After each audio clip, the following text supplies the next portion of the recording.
peace and nothing less than tears for the speakers. You'll hear us before you see us with beats that beat the streets up. Yeah. So try and keep up and keep it low key, cuz police try and treat us and keep us on a leash, cuz that's how they see us, thinking we nuts. Cuz we'll die for the ground beneath us, because this land made us. This land made of players that stay on paper. That's how we came up amongst the mayhem to the day when we display what we made of. The game can never change us, the West Side teaches. On these streets where you find that D before G. We out west with it, back down, trying to flip a dollar. If you looking, then we got it, you just got up in a block. We out west with it, riding clean, wetter than the sea. On the scene with a full tank, blowing AC. We out west with it, I'm posted, let me know what y'all on. Cause if y'all get on something, then just hit my phone. We out west with it, yes sir. Hustle for every penny in the trenches, but we turn struggle into strength. Smell the grind in the air, take a whiff. Only the nose knows the aroma. Compose the money rolls that fold up, holding cold cups. Searching for those that got the purple O's for the $4. And we can go nuts and stay at the stove like grocers, and post up with O's on the table like coasters. That's how the game coached us, made us all in the soldiers. Now that dough is the focus, so know that we own this. Molded by the hood role models, riding good, the latest model, drinking good, raising bottles like we just missed a pothole. You got to know that it's impossible to stop our flow. We've seen it all from watching cops reload 30s a dro while drinking the night away until the block got slow. You'll know as soon as you see us, we the ones laid back in the cut. My demeanor seems to always get me up. We out west with it, back down, trying to flip a dollar. If you looking, then we got it, you just got up in a block. We out west with it, riding clean, wetter than the sea. On the scene with a full tank, blowing AC. We out west with it, I'm posted, let me know what y'all on. Cause if y'all get on something, then just hit my phone. We out west with it, yes sir. Hustle for every penny in the trenches, but we turn struggle into strength. Yeah, home of the survivor, survival of the fittest in the town. It's wicked, you can J down in a minute. What am? What's the business? The biz is how you down and get it. From Cape Town to Fifth City, the sounds of Fifth's empty. When we tipsy is risky, where the lick be at least 10 deep. It tempts me, but there's no mystery. Where the chips be, the tips G. Just our history from the 60s. Pimpin' ain't easy, but we bleed it. This here game is in our veins, in the air we breathe in. Believe this, it's no game, but the key is your mouthpiece spit your game. But believe, turn nothing into something. We suffer without supper long enough. Struggling from summer to summer, the same place where the dope is sold. It's home to the Oprah show, the same place I know is home. We out west with it, back down, trying to flip a dollar. If you looking, then we got it, you just got up in a block. We out west with it, riding clean, wetter than the sea. On the scene with a full tank, blowing AC. We out west with it, I'm posted. Asiatic black man, maker, owner, cream refinery, father of civilization, and God of the universe, not the planet, of the universe. And then they said, and nothing is spooky? Now that's spooky. Yeah, check it, look, so I play the dark, play at the start, play my part better than a good kid, play at the park, stay away from the knock, unmarked and undercovers, cops, police, whoever after the brothers, uplift black mothers, encourage the dare to stay, what you wanna do tomorrow starts from the day, before you get paid, how much you gotta pay, long with dues, get it right, don't be confused, keep cool, cool, cool, cool. Cool is something you need to keep the heat is real, but don't be hot in the streets. Streets is watching, police popping everybody off, cause the rats speaking and talking. Too often it happens like black on black crime. Another brother killed with time like flat last. Too many women giving brain, now they lack mass. Too many artists in the game with rap raps. So these dope tracks, nigga, dope raps. Ayy, play this, get some all that. Yeah, play this, get some all that. Go, play this, get some all that. It's just hip hop, black facts. Play this, get some all that. Yeah, play this, get some all that. Okay, play this. Check it, look, the guy conscious open the ass in the morning. Open mouths get fed till money, no yawning. On the Blackberry storming, cautious as a warning. Bullets leave you wet when it's raining, it's pouring. Hope you ain't snoring, sleep in peace. Food for thought, don't get fed to the belly of the beast. Don't be the feast, infected like yeast. Snitches' tongues get cut out.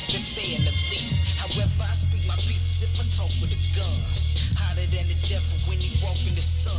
Go get it, get the money if he walk in the run. Don't matter long as outcome, run income, get it done. What need to be done, go do it, nigga. Explore all options, be a tourist. Learned about self, better than the Buddhist. This a hit this, get addicted to it, bitch. No tracks, dope raps.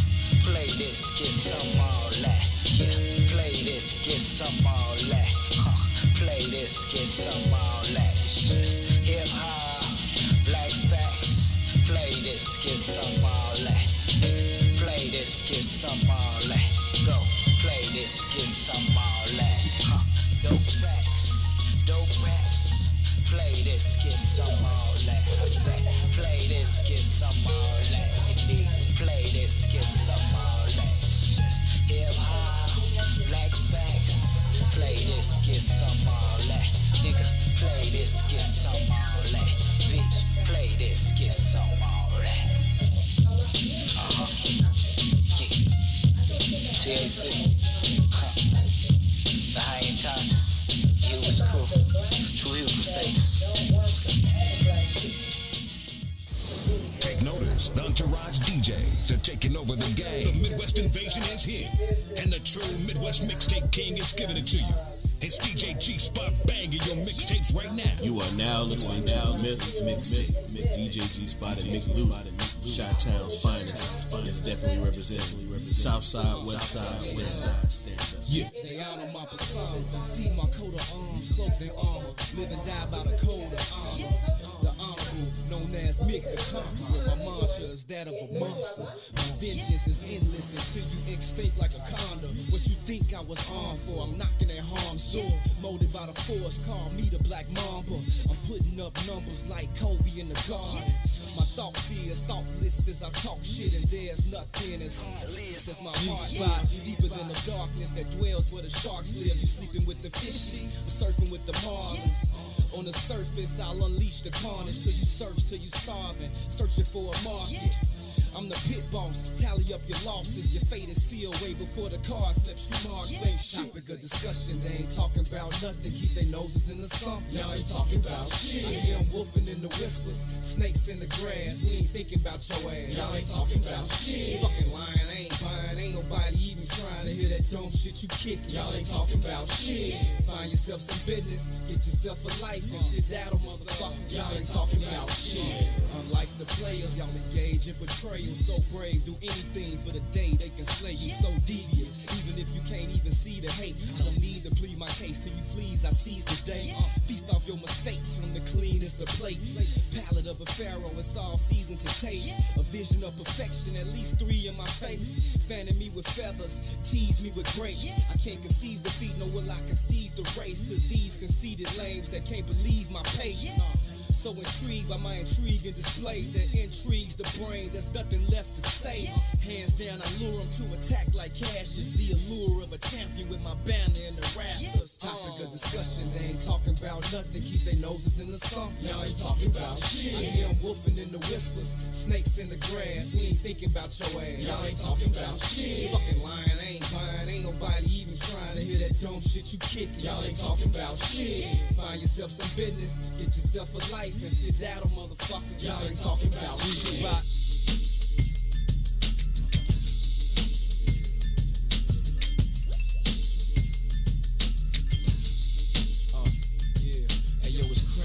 Life is a stage, basically. I was raised in these mazes, named the streets for players of reputations. Faithfully make G's with more cake pastries than bakeries. Deal with equations ranging from A to Z. Touch more bricks than Mason, serving like maitre d's. Pitching like we in the major leagues. Occasionally blazing bees, seeking that painful peace amongst a parade of fiends afraid to sleep.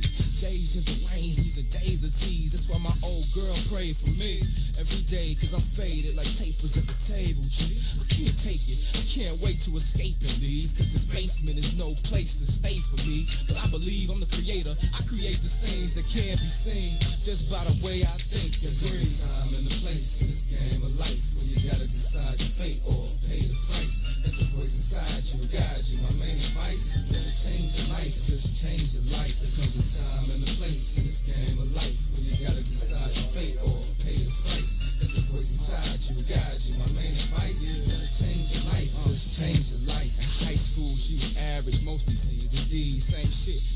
high too, mostly off C&D. Now I hide my loot, clothes, CDs, and DVDs. Easily these things could leave, cause she a sneaky thief, trust me.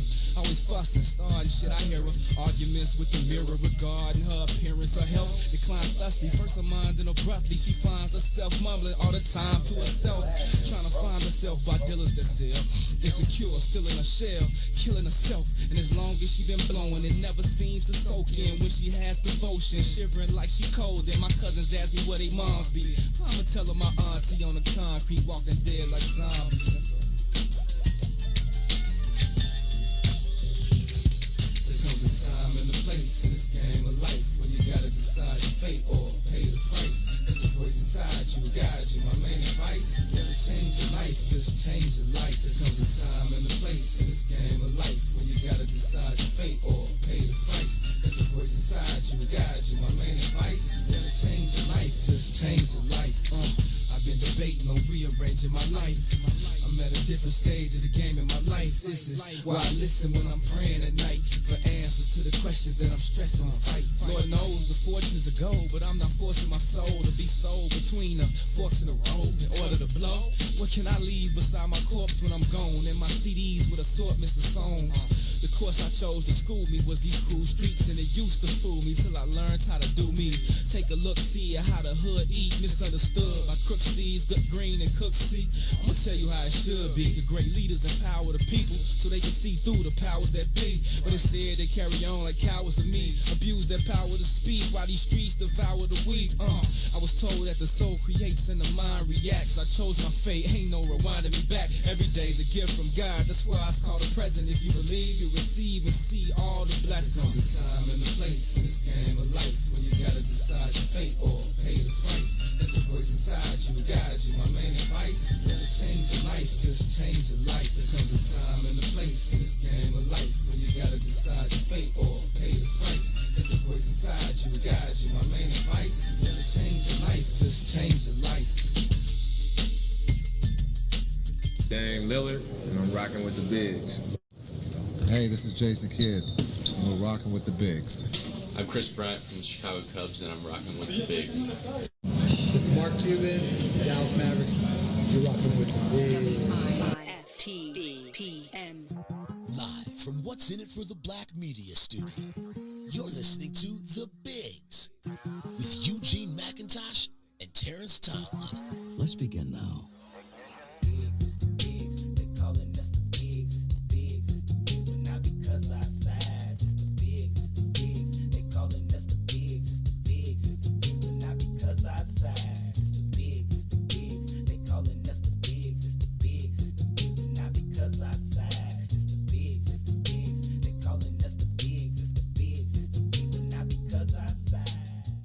Good morning, everybody. We are back down on the soil. Good morning. And it's time to rock with the Bigs. Time to get your sports fix in for the morning. I don't know if you're on lunch, if you're taking a long break, if you just got your radio playing while you at work. Man, I hated taking that. I hate it, man. I told my, now that I think about it, I ain't calling niggas my boss no more. Like, nigga, you not my boss, first of all. My coworker. The guy who. The guy working. But what was his the actual position at the job? He was my supervisor. Mm-hmm. Yeah, but that's still like your boss. You know, like that word just don't sit right with me. Calling somebody my boss, like, you're not my boss, nigga. I mean, if it's a solid person running the ship, you know what I mean. If we all on one accord, I got no problem calling you boss. Yeah, but you can't. White man, I ain't calling you. That's a whole different story. And he was cool. Shout out to Dave Frunk. I love Dave. He was a cool guy. Exactly. We know their name. Like, I remember the head man in charge. Where I was, Jeff. I like that. You know what I mean? The man. I'm not tripping on him having a higher position. Exactly. But boss sounds like the slave days. I don't mess with that. No, it ain't master. Yeah, that's how boss sounds to me. It sounds like master, sir. The man in charge. Definitely can't do that. Yes, but I told Dave, I'm like, hey G, my lunch break got to be at 1, at least 12:30. But see, this is how I got to go to Lakeshore and hoop from 12:30 to my lunch was 12:30 to 1:30, bro. I would come back at 3:15. I was lucky because it was a court in the basement of the Tribune building. Remember I used to tell you I was hooping every single, that's the last time I hooped. Every single day.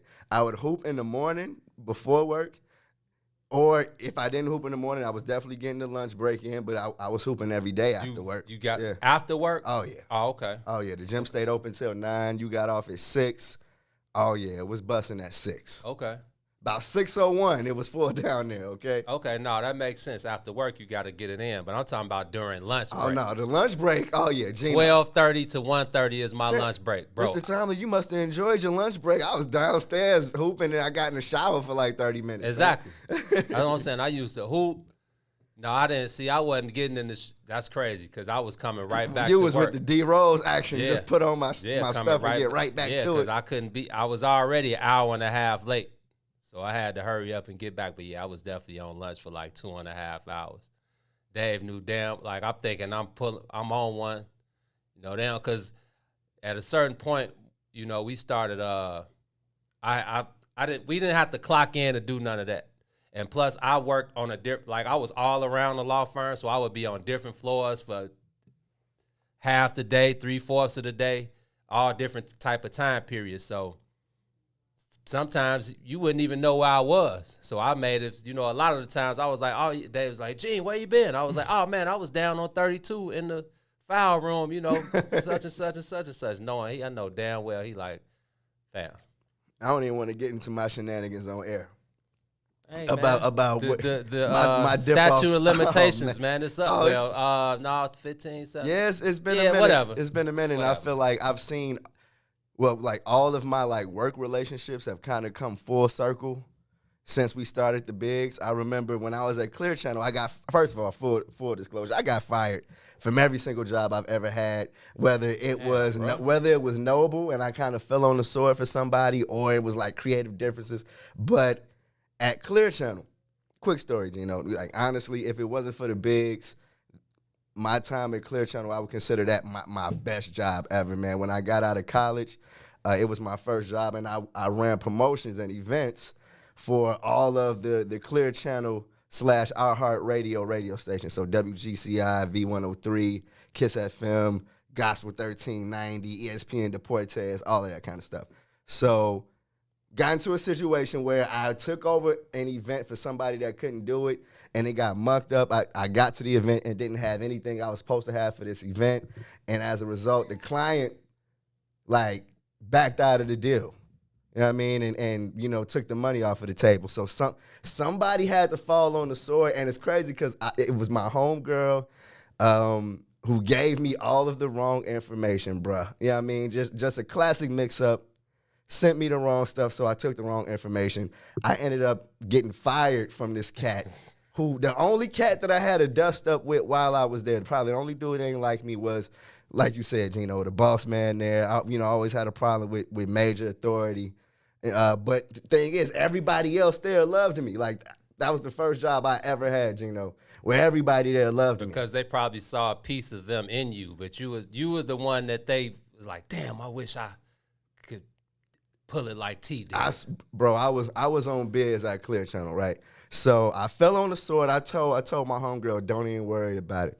Like, I'm not even, I love this job and I don't care if I lose it. Right. You know what I mean? Right. So I never forget, they called me in the office. They like, Terrence, we're going to have to let you go. I'm like, I took a big swallow. I'm like, well, I hope we, get a chance to work together in the future. And it blew their mind, right? So years later, I run into this cat at Ravinia when like Earth, Wind, and Fire was at Ravinia or something. I bumped into this dude, and I told him, like, gee, I'm so happy to see you, fam. I'm like, it's great to see you. Like, I'm doing some things I love, no hard feelings. And he was hella surprised. Right, like he was going to be like, yeah, like I was going to like stun him or something. I was going to put hands on. I'm like, bruh, man, I keep my head to the sky, fam. You know what I mean? I'm happy to see you, and it came full circle. And I never forget the look on his face when I gave him that energy. He's like, oh, this is a different dude. I'm like, yeah, man, I ain't throwing no negative energy out around here, fam. I knew I was going to be all right, dog. Exactly, exactly. This is just a stepping stone, man. This was just a little a nick in my armor, bro. Good. Man, I had a great time there and moved on. So shout out to them. Shout out to my homegirl who may be listening. She just celebrated a birthday, and we still kind of close. So she's she sees the bigs and she's been seeing the bigs, so she always send me love. So yes, sir. Yeah, man. Okay. Yeah, man. That's Gino, how you feeling today, Joe? It's another Monday back at it. Actually, no, it's Wednesday. Oh shit. It's Wednesday. Totally Wednesday then. Wednesday, bro. Oh my God, I got a case of the Wednesdays. Gino, let me back up.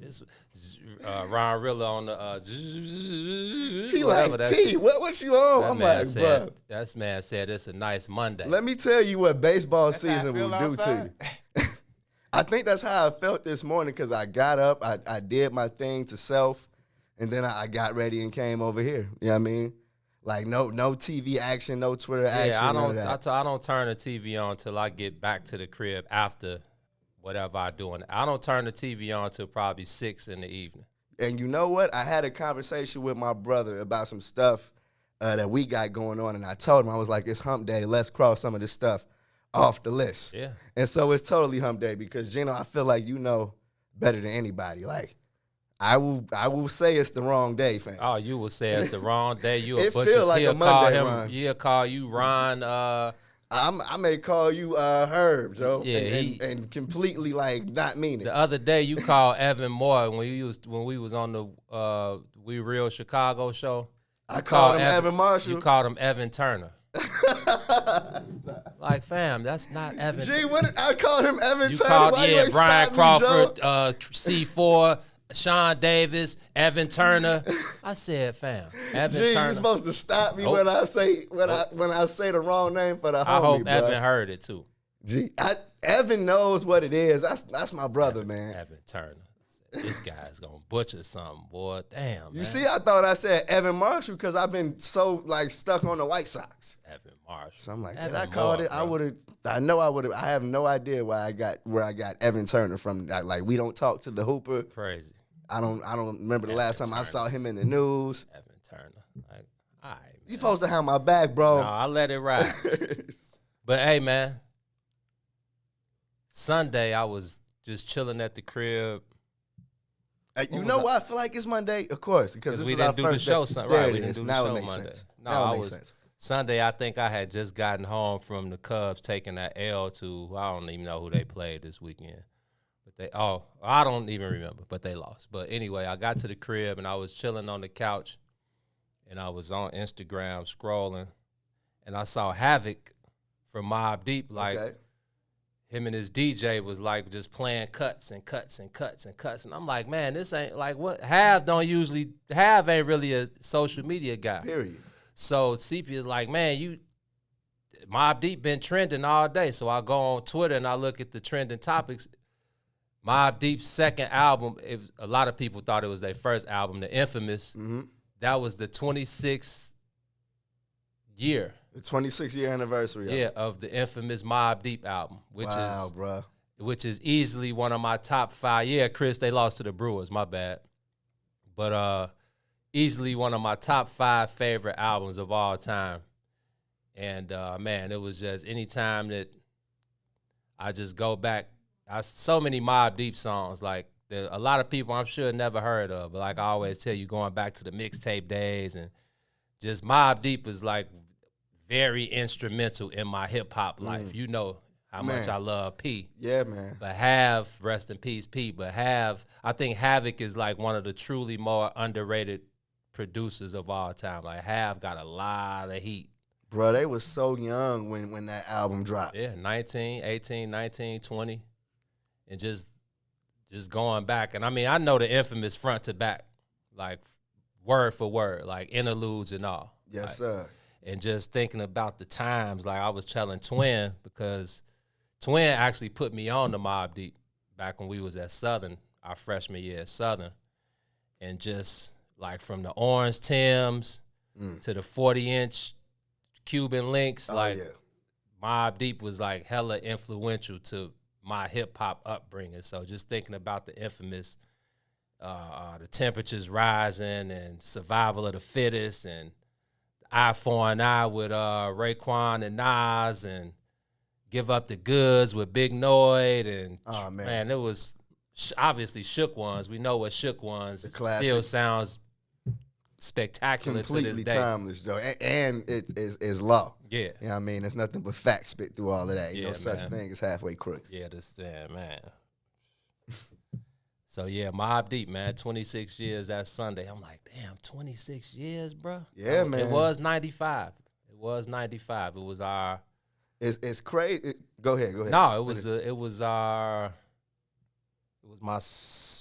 the second semester of my freshman year. And I remember specifically what I was doing when I first heard Mobb Deep Shook Ones. Wow, bro. Because Twin, his guy Diaz, he was at the crib still. So Diaz would tape Rap City and then send the tapes down to Baton Rouge for us. So Twin, I was standing in the front in the upperclassmen dorms. The athletes got to stay in the front of the campus with the better dorms with the upperclassmen. So the baseball team, we stayed, it was called Reed Hall. And it was a pretty good dorm. But I don't know how Twin and them got in the dorm because they wasn't athletes at all. They was Somebody just pulled some slick. strings. Yeah, they was just slick. So they ended up in Reed Hall. So we met, and I'm like, man, y'all look familiar, Joe. And then it turns out we had run into each other that summer back at the crib at a party in Hyde Park. Oh, wow. Which is long, but so we got real cool. And then we just started hanging in each other's rooms. We both had the whatever. What was playing? It had to be Sega Genesis with Live 95. Bruh, that may have been PlayStation. Like, it couldn't have been PlayStation. When I don't, because I was just looking at, I was just at the crib, and Live 95. NBA Live. That was with, who was on the cover of that? Was Tim? It was, I remember the Golden State Warriors was the truth, though. Okay. It had to be Sega. It said Super Nintendo. Okay, Super, because I'm like, it was after that because, okay, PlayStation may have been like 98. Yeah, so PlayStation it was probably PlayStation Sega. and Dreamcast was right around the same time. So it probably definitely was Sega, Super Nintendo. Like if it was on Super Nintendo, then it was totally on Sega. Oh no, Sega Genesis, because I was a Sega Genesis man. I hated I like Nintendo, and then I went straight to Sega Genesis. But this was Sega Genesis. We had the Sega, so but no, go ahead. Okay, so we used to go to each other's rooms, and we would have Live 95, Coach K, and Live 95 tournaments all day long. But so we would be in Twin them rooms. So one day he got the tape from Diaz, popped the tape in the VCR. First video came on with Shook Ones. I'm like, they had on the Hennessy jerseys. And I'm like, man, what is this? But they was like some little guys just spitting some, and that was my introduction to Mobb Deep. Like I was I was nosed out by then, but I specifically remember the first time I heard Mobb Deep. So shout out to Twin and Diaz, Low Layer Lino, Twin, and Marco Dane, the other twin. Yes, sir, man. Diaz, man, they definitely put me on the Mob. 26 years later, the Mob is as relevant as they've ever been to me, man. Mobb Deep, like I said, Infamous is easily one of my top 5 favorite albums. Mobb Deep might just be my favorite rap group of all time. It's crazy that y'all are like the old school / like V103 mugs. And now. that's crazy. You know like what I mean? the old school, like for me to be called old school is crazy. Yeah, man. Y'all are like the old heads. Yeah, the old heads where, honestly, Gino, you totally put me on. Because even though, like, yes, I love Shook Ones and everything like that, but when I got back around you and had to spin the Infamous again and then H&IC, I still spin that. You know what I mean? Like it was new. Like you say, you be playing that young black entrepreneurs. You love that P and B jizzle. Timeless, G. Sound like it could have been dropped this year, bro. And Ron Rilla, before we go to break, Monday was the 27-year anniversary of Southern Playalistic from Outkast. Shout out to bro. You know what I mean? Big Bro? Big Bro. He's totally the first person. That's like my second favorite Outkast album. What was first? AT Aliens? You can't put nothing over AT Aliens. Okay, that was the second one. Was that the second one or the third one? Aquemini? AT Aliens was the first one. No, Southern Playalistic was the first. That's the very first one. Southern Playalistic was the first? Yeah. Okay, AT Aliens, Southern Playalistic.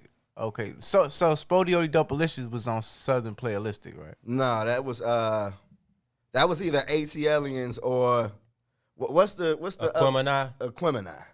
I think it's Aquemini.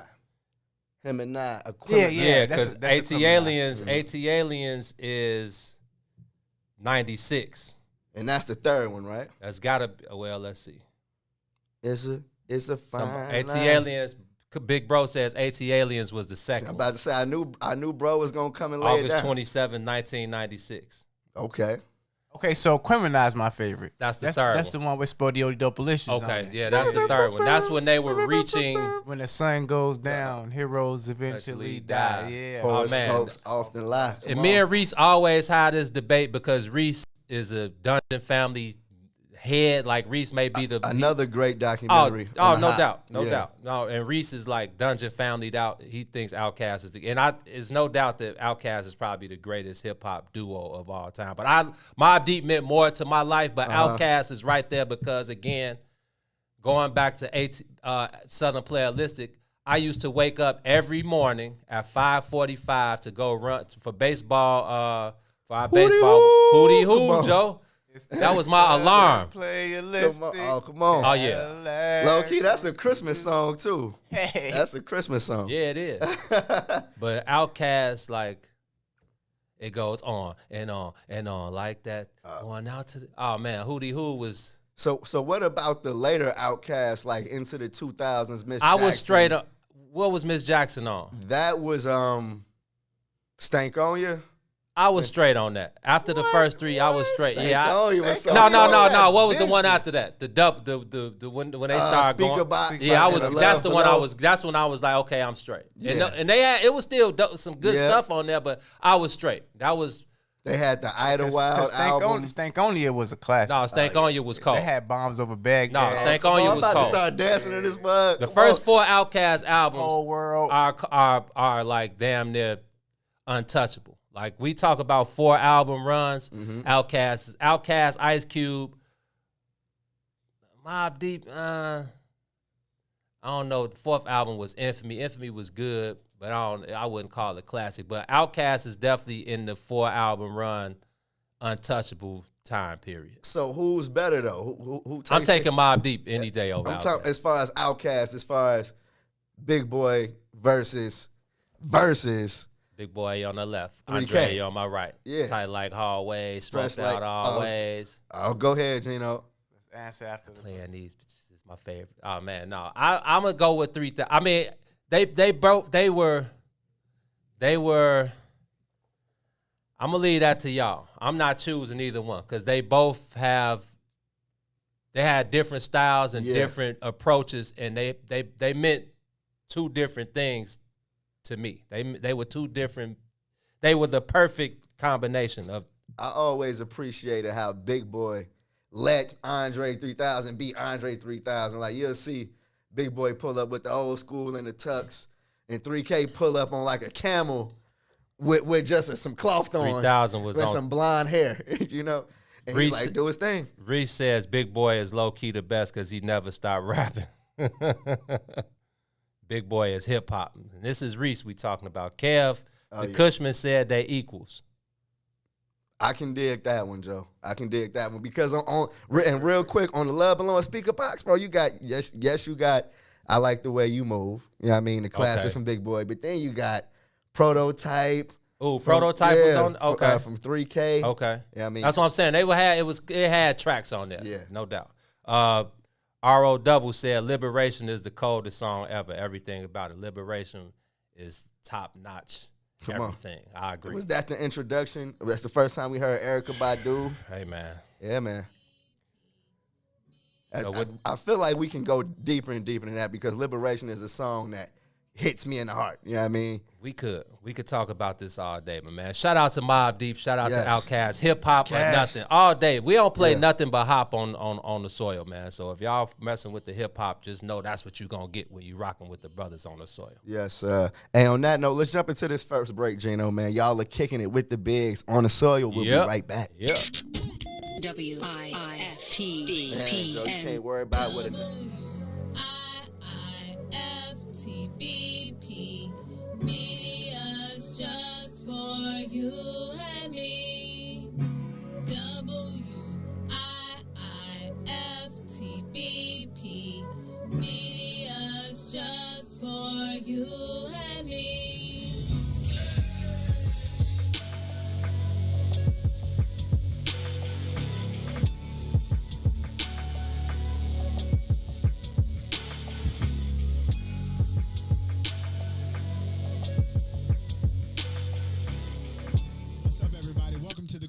of things. It's your man, Sadiq. And Cassiopeia. Motivated by the days of sandwiches of spam. Grilled cheese won't stop me from grilling those who are stealing the peace and safety of the community because they releasing death and destruction on the community. A community where the people look like me and them. A place where mama and them stay. Not too far from where their children stay. You right.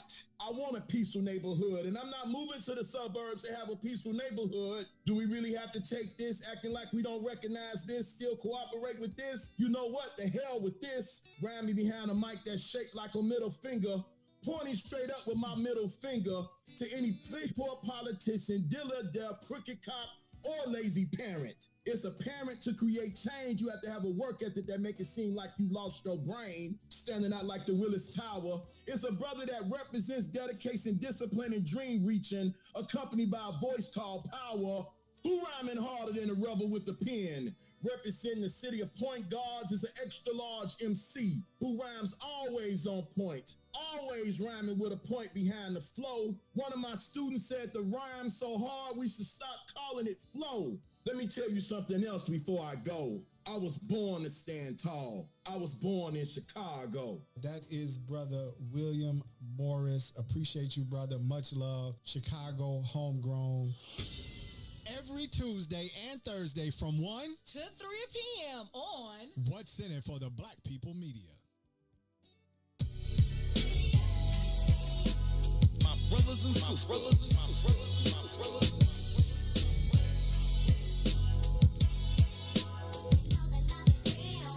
brothers and sisters.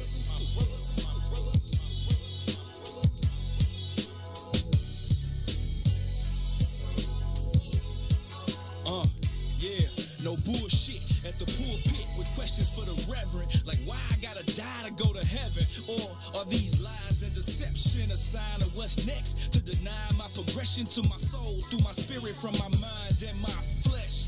You be hard pressed to alter my perspective. It's reflective of my perception. All the lives and the tribes that's affected, dying quick, effects from environments neglected, disconnected, disrespected. This the same section we never invest in. Our own sales from our own shells, become owners on our own. They get on with our own help. Yeah, creators of our own world, communicate. We accumulated our own wealth, created in this image. So when I say it, I meant it. Do the science for yourself. My brothers and sisters, we ain't niggas and bitches.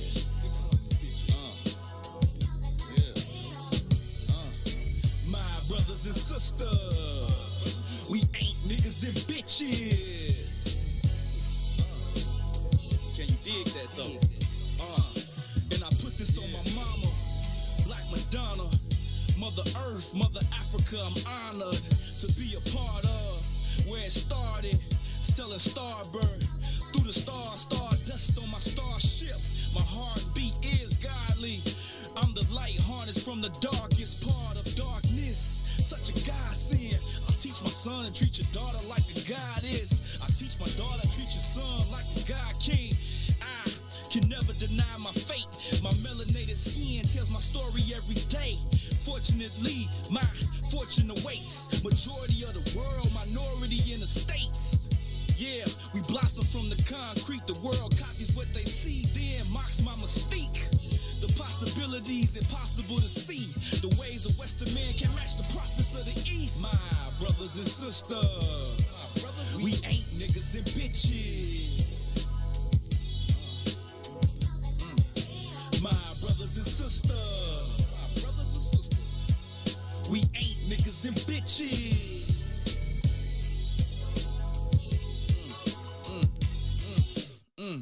Young brother, young king, you're a genius. Young sister, young queen, supreme beings. All you have to do is believe it. All you gotta do is believe it. Young brother, young king, you're a genius. Young sister, young queen, supreme beings. All you gotta do is believe it.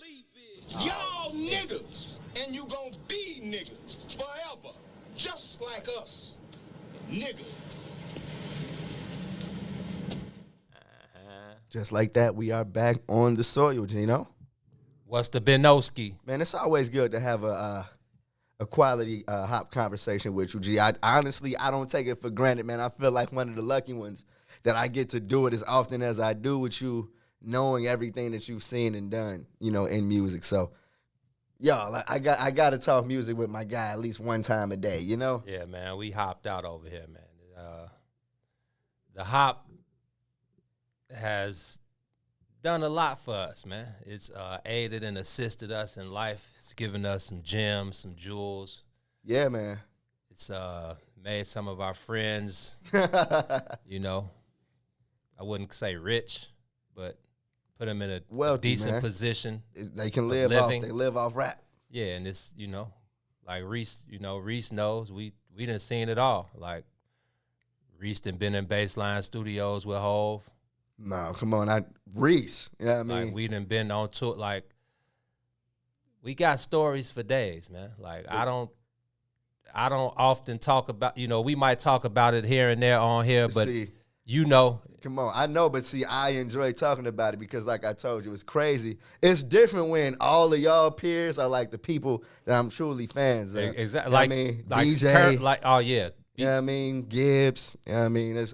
It's definitely cool. You didn't have me kicking it with Gibbs and his family, bro. Come on. Even Spitter, like Currency. Like Mars brought Currency to Chicago and broke bread with him. Mars brought 2 Chainz when he was Titty Boy. Real, on the Spitter tip, and we're still talking about music, Gino. I got to get this question off my chest, though.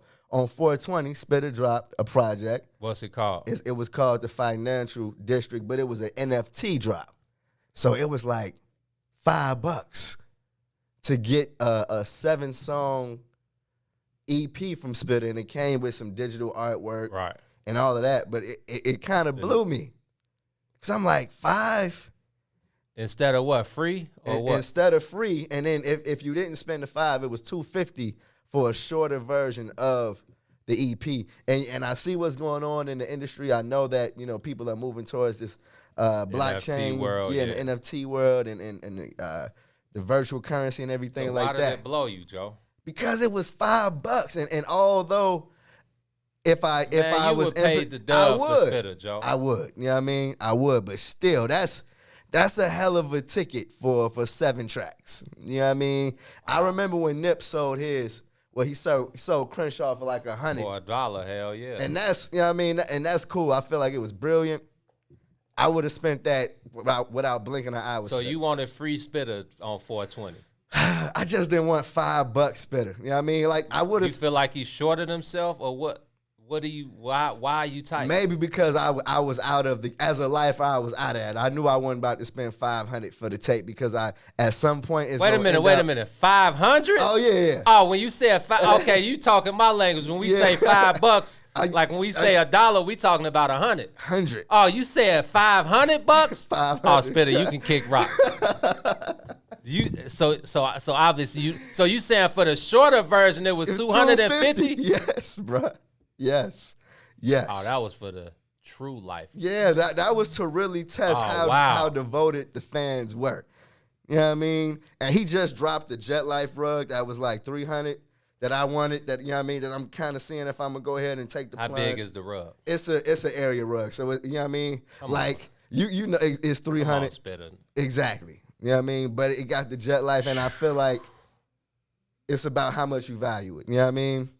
And $5 was like, you know what? He dropped something a month ago that I'm gonna spend to these joints. You know what I mean? Spitter, I feel you, and I understand. Like you said, I get where they're coming from. I understand the NFT world. Shout out to my boy Prob Calls on the Ruben and Mig podcast. What's it called? Decent Coin. Yeah, Decent Coin. Yeah, bro. I watched the first episode with Prob Calls, and Prob dropped some gems on the NFT demo, and I learned a lot from that. So I understand what Currency is doing.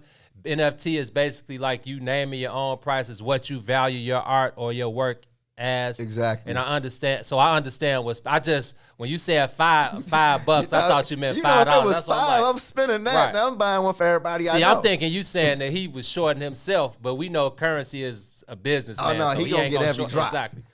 Now, here's one thing we joke about with Spitter in the group chat. We look at the prices of the merch online and be like, yeah, Spitter trying to come up a new whip on us, Joe. Like Spitter don't need to come up on y'all for a new whip. Hey, but the hoodies for $80. But I got like 4 of them. So yeah, that fin ball. Shout out to Spitter, Joe. I'm waiting for somebody to pirate that mug, throw it on YouTube. No, somebody did it already. Yeah, all you gotta do is look. Bro said we'll grab it soon, bro. Yes, Terrell said that. Come on, yes sir, bro. He said, LOL, man. It's almost like we owe him at this point, but yeah. And now I agree with the Cushman. The Cushman said Spitter adding all that free music from the past into his price point, Joe. Period. And that's why we get it. It's like we owe him. And if I tell you some of the prices that we paid to see him, you would understand it even more. Smooth Dub for a long time. It's all it took to go see Spitter live. So shout out to Currency, man. Go on. Push your merch, push your NFT, push whatever you got. The True Lifers, we gonna support you in some kind of way. Yeah, we definitely gonna support in some kind of way, Gino. Honestly, I get like it's a little weird, but I get some selfish joy out of listening to Spitter in the press box. You know what I mean? When I'm at the game doing my thing, it's like I know these fools ain't listening to this game that he dropping over here. But see, I had to zone out yesterday, bro. And because the game was really terrible. The White Sox game yesterday was terrible, bro. I was watching I was watching the Pacers and the Trailblazers on my computer. I was watching that. And then I was watching the Cubs and the Braves on Marquee. So then when the Cubs and Braves went off, I turned to the White Sox and they were up. So I saw it was 2-1. It was the top of the 6th or 7th. Yep. Lucas Giolito was still in, but he was over 100 pitches. And I'm like, man, why is he still in the game in the top of the 7th? Over 100 pitches and they're up 2-1. Like, what's going on here? So that's what. And then when I look back in the top of the 8th, it was 4-2. Yeah, bro. So what happened? He came back in the 7th, and the wheels came off, and that ending ended up being the story of the game, as far as how they lost it. But I feel like it was another story of them not being able to capitalize on some big gifts last night, bro. They left like 11 guys. I saw that. They were 0 for 11 with runners in scoring position last night. And honestly, it felt worse than that. Like, you just felt like the Tigers were giving this game away all night. Like, they had an error, and like the first 5 innings, they had an error. It's like, okay, we got 1 run out of those. Well, 2 runs out of those. So what else can we do with it? They Jose Abreu just missed 1. Yohan Moncada just missed 1. And that was all she wrote, bro. But it became a situation where you're looking at Tony La Russa like, bro, are you watching the game? And if you are, why is Lucas Giolito still in here? Because after the games, this man, Lucas Giolito, came to the media and told us he didn't have nothing in that 7th. And didn't he say he felt like he let the team down or something? But then because it's his job. Right, exactly. If he's in there to get outs, then he's supposed to get the outs. But he said he was out of gas. He was running on fumes, bro. And it was obvious. So he didn't feel like he could tell Tony La Russa, "Hey man, I'm done, bro." No, of course not, because he's a competitor. He probably wanted to be out there. But isn't it a manager's job to be able to notice the signs in your guy? Because everything that Tony La Russa said in his press conference made me feel like he doesn't, bro. What'd he say? He said it didn't even cross his mind.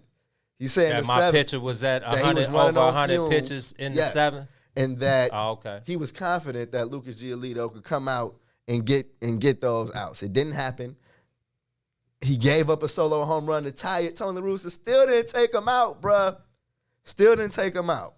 He took him out after he lost the lead.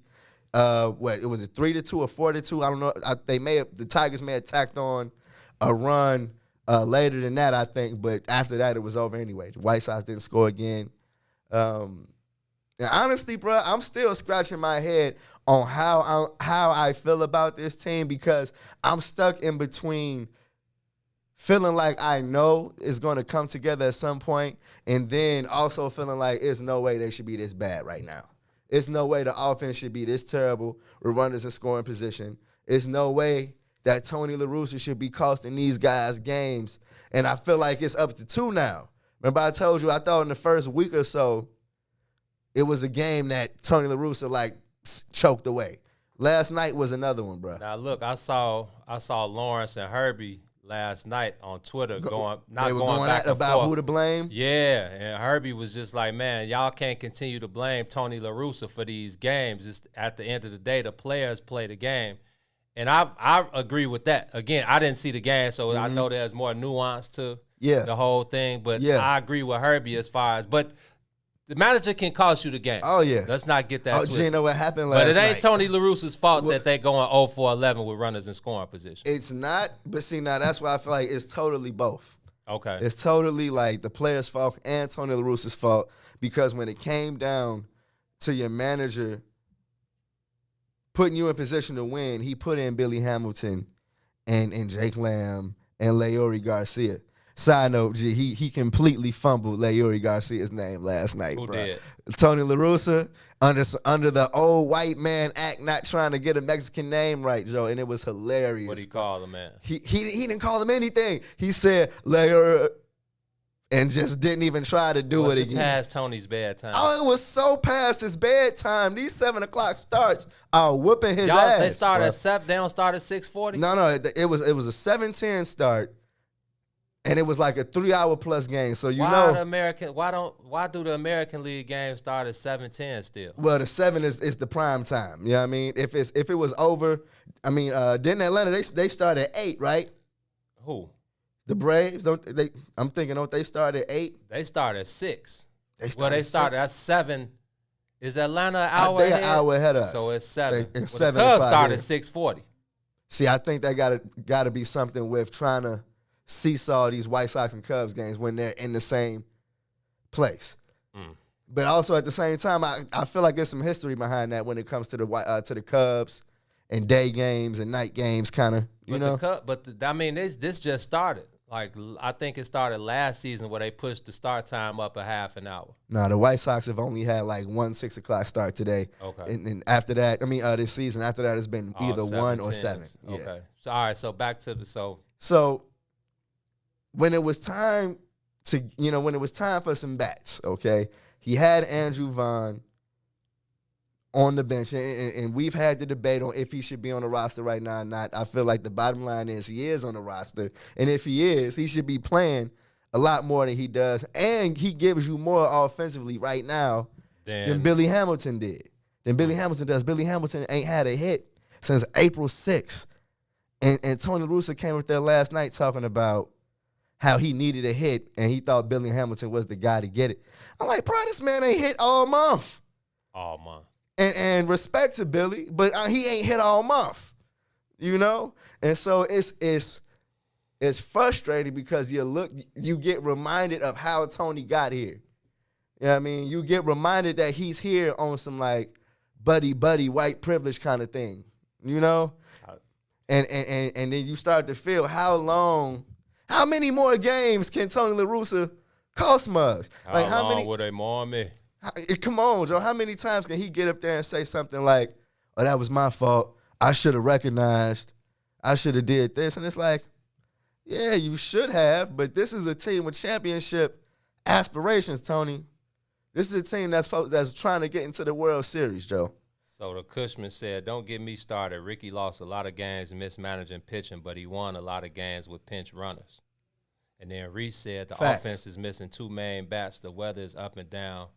When it heats up, we will be fine." See, but I feel like that's the White Sox fan thing to say, because what about if it was October? You know what I mean? And they playing in this kind of weather. You know what I mean? And should we be this dependent on hot weather? You know what I mean? It's only going to be a few months of playing with that. You know what I mean? And then the Kansas City Royals are playing the same kind of weather, and they got the best record in the AL. You know what I mean? So, I don't want to give these guys excuses. You know what I mean? And yes, I feel like it's fair to say that they've dealt with injuries, because they have.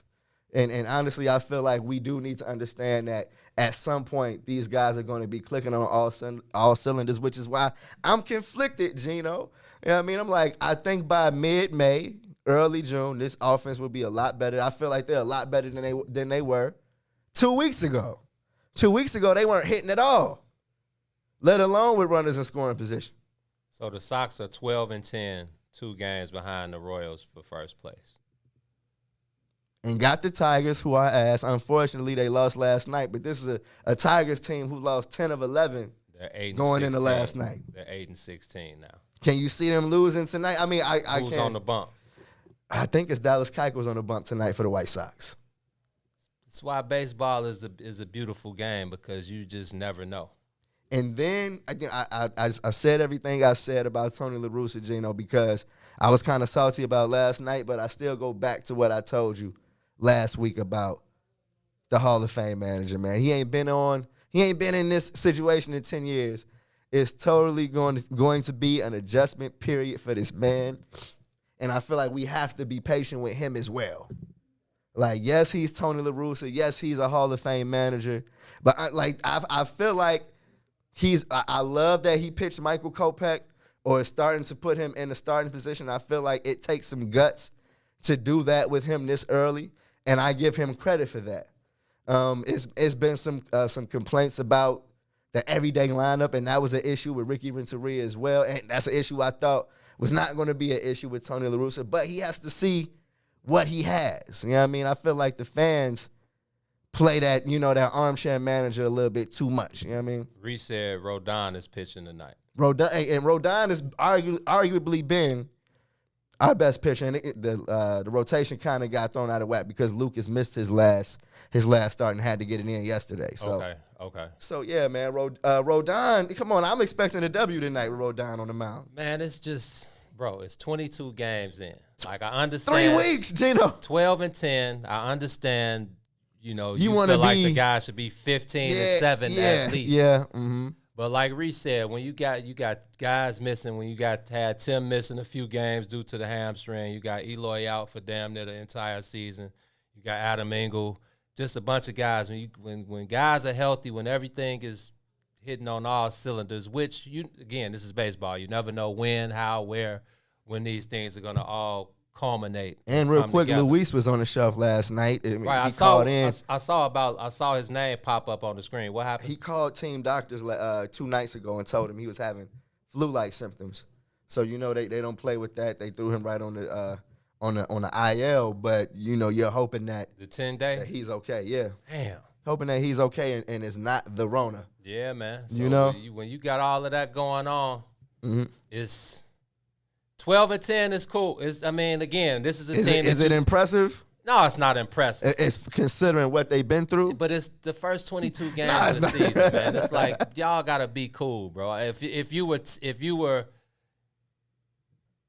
the Detroit Tigers, 8-16, then it would be like, hey man, hold on now. In truth, that's only 4 more wins than they got 12 now. So let's just be cool. Be cool, I feel like has to be the message to the fan base. Yeah. I told you, I listened to a White Sox podcast where they were talking about, will Tony La Russa get fired mid-season? No, it's not. Like that's ever going to happen. But nah, man. I feel like I'm riding with Tony La Russa. I had frustration, over the winter when they first signed him because I wanted somebody that was actually currently in the game of baseball. Yeah, I think it's just gonna take him a second. It's just gonna take him a second to get to he's still learning his players, still learn. Again, this I wouldn't say it's necessarily a new MLB, Gino. But there's certain things that he still again, bro. You got 20 seconds. Whether you gonna go to New York to review the call, you don't have a minute, Tony.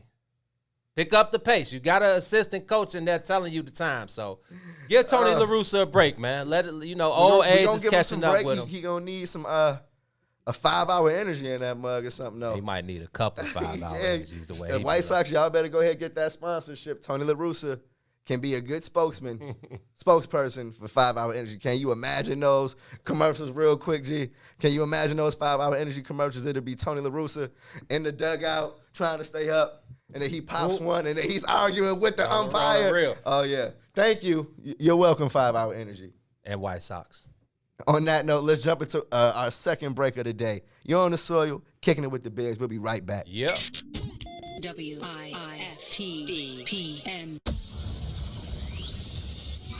Black-owned and operated Solo Beauty, where you are appreciated and respected. Located at 8158 South Cottage Grove, Solo Beauty can supply all of your black hair care needs. Solo Beauty is open from 11 a.m. to 8 p.m., Tuesday through Saturday.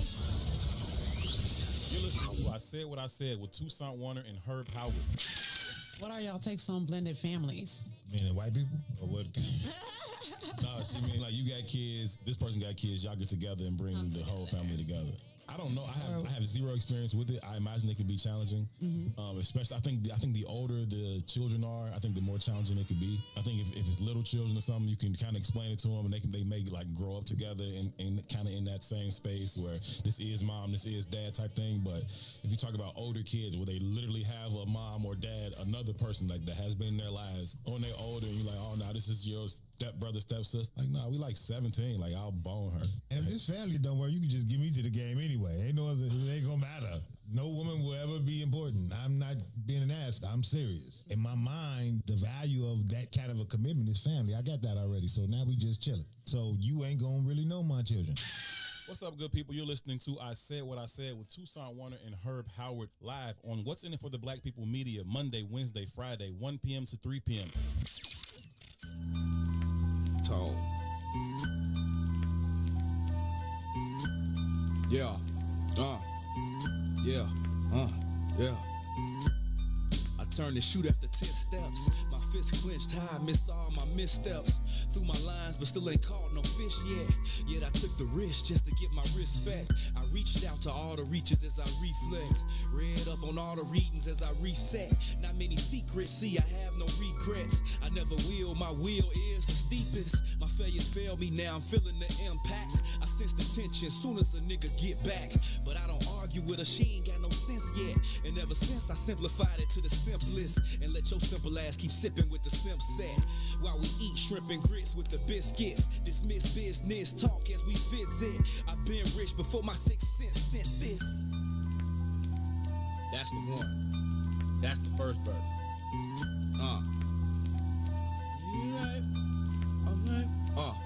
I embrace the hate that pulsates in their faces. They can't help it and help ain't on the way. The race is finished, you last, that's your lane. Bringing up the rear, can't kick it up a gear. Shaking shiver out of fears, it remains, use a stain.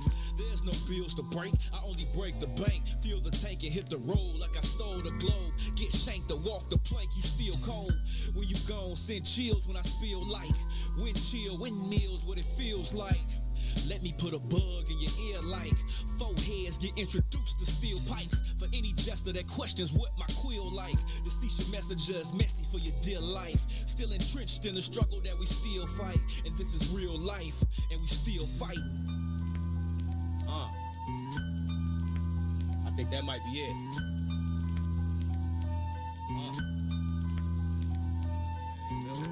Rocking with the bigs. Hey, this is Jason Kidd. We're rocking with the bigs. I'm Chris Bryant from the Chicago Cubs, and I'm rocking with the bigs. This is Mark Cuban, Dallas WIIFTBP. Live from What's In It for the Black Media Studio. You're listening to The Bigs with Eugene McIntosh and Terrence Tomlin. Let's begin now.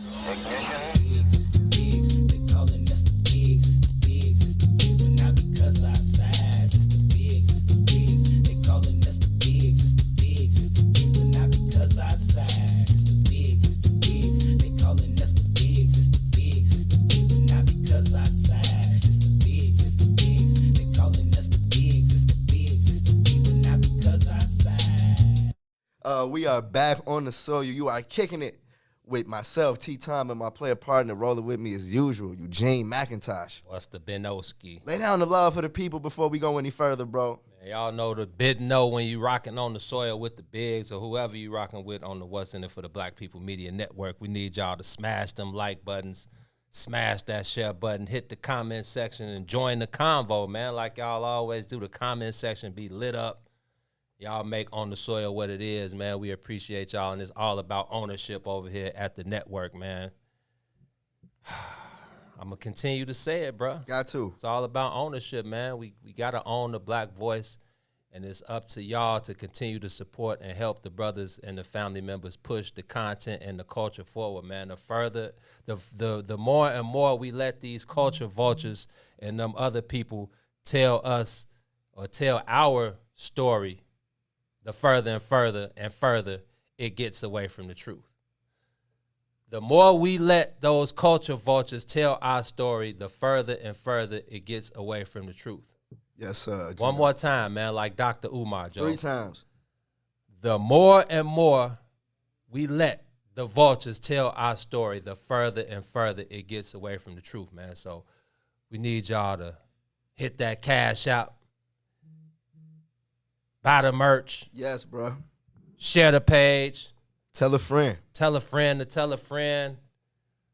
Whatever you do, man, whatever kind of support you guys can show is greatly appreciated, man. And again, there are no the bigs, there is no On the Soil, there is no network without y'all, the people, aka the family members. Period, man. Real family. Shout out to everybody in the comments, man. Kev Mitchell, Reese, Shaniqua, Moms, Boosie. We see all of y'all, man. Completely appreciate everything y'all been, holding us down with over these last few months, man. Tuned in loyally every Monday, Wednesday, and Friday. Even when we change times or days, y'all are always there, man. It means so much to us. Thank y'all. All day. Everybody on, all our YouTube viewers, all the Periscope, Twitter, man, Instagram, Facebook, Twitch. YouTube is special. They be sitting over there, but they stay tuned in for the whole 2 hours. Let me see who on YouTube. I got a few people on YouTube. I definitely keeping an eye on the YouTube page. Yeah, so shout out to everybody rocking with the bigs, man. We appreciate y'all more than you know. Yes, Gino. But now we got to talk about them guys on the north side. They're actually in ATL right now. That's right. With a 4-game losing streak. Whew. They won 4 in a row, now they lose 4 in a row. It feels like baseball, you know what I mean? It's the beauty of it. It's the beauty of it, man. That 4-game winning streak seems like it was just yesterday. Yeah, it was, actually. Now it's enough 4-game loser streak, Gino. What's going on with those guys? Yeah, just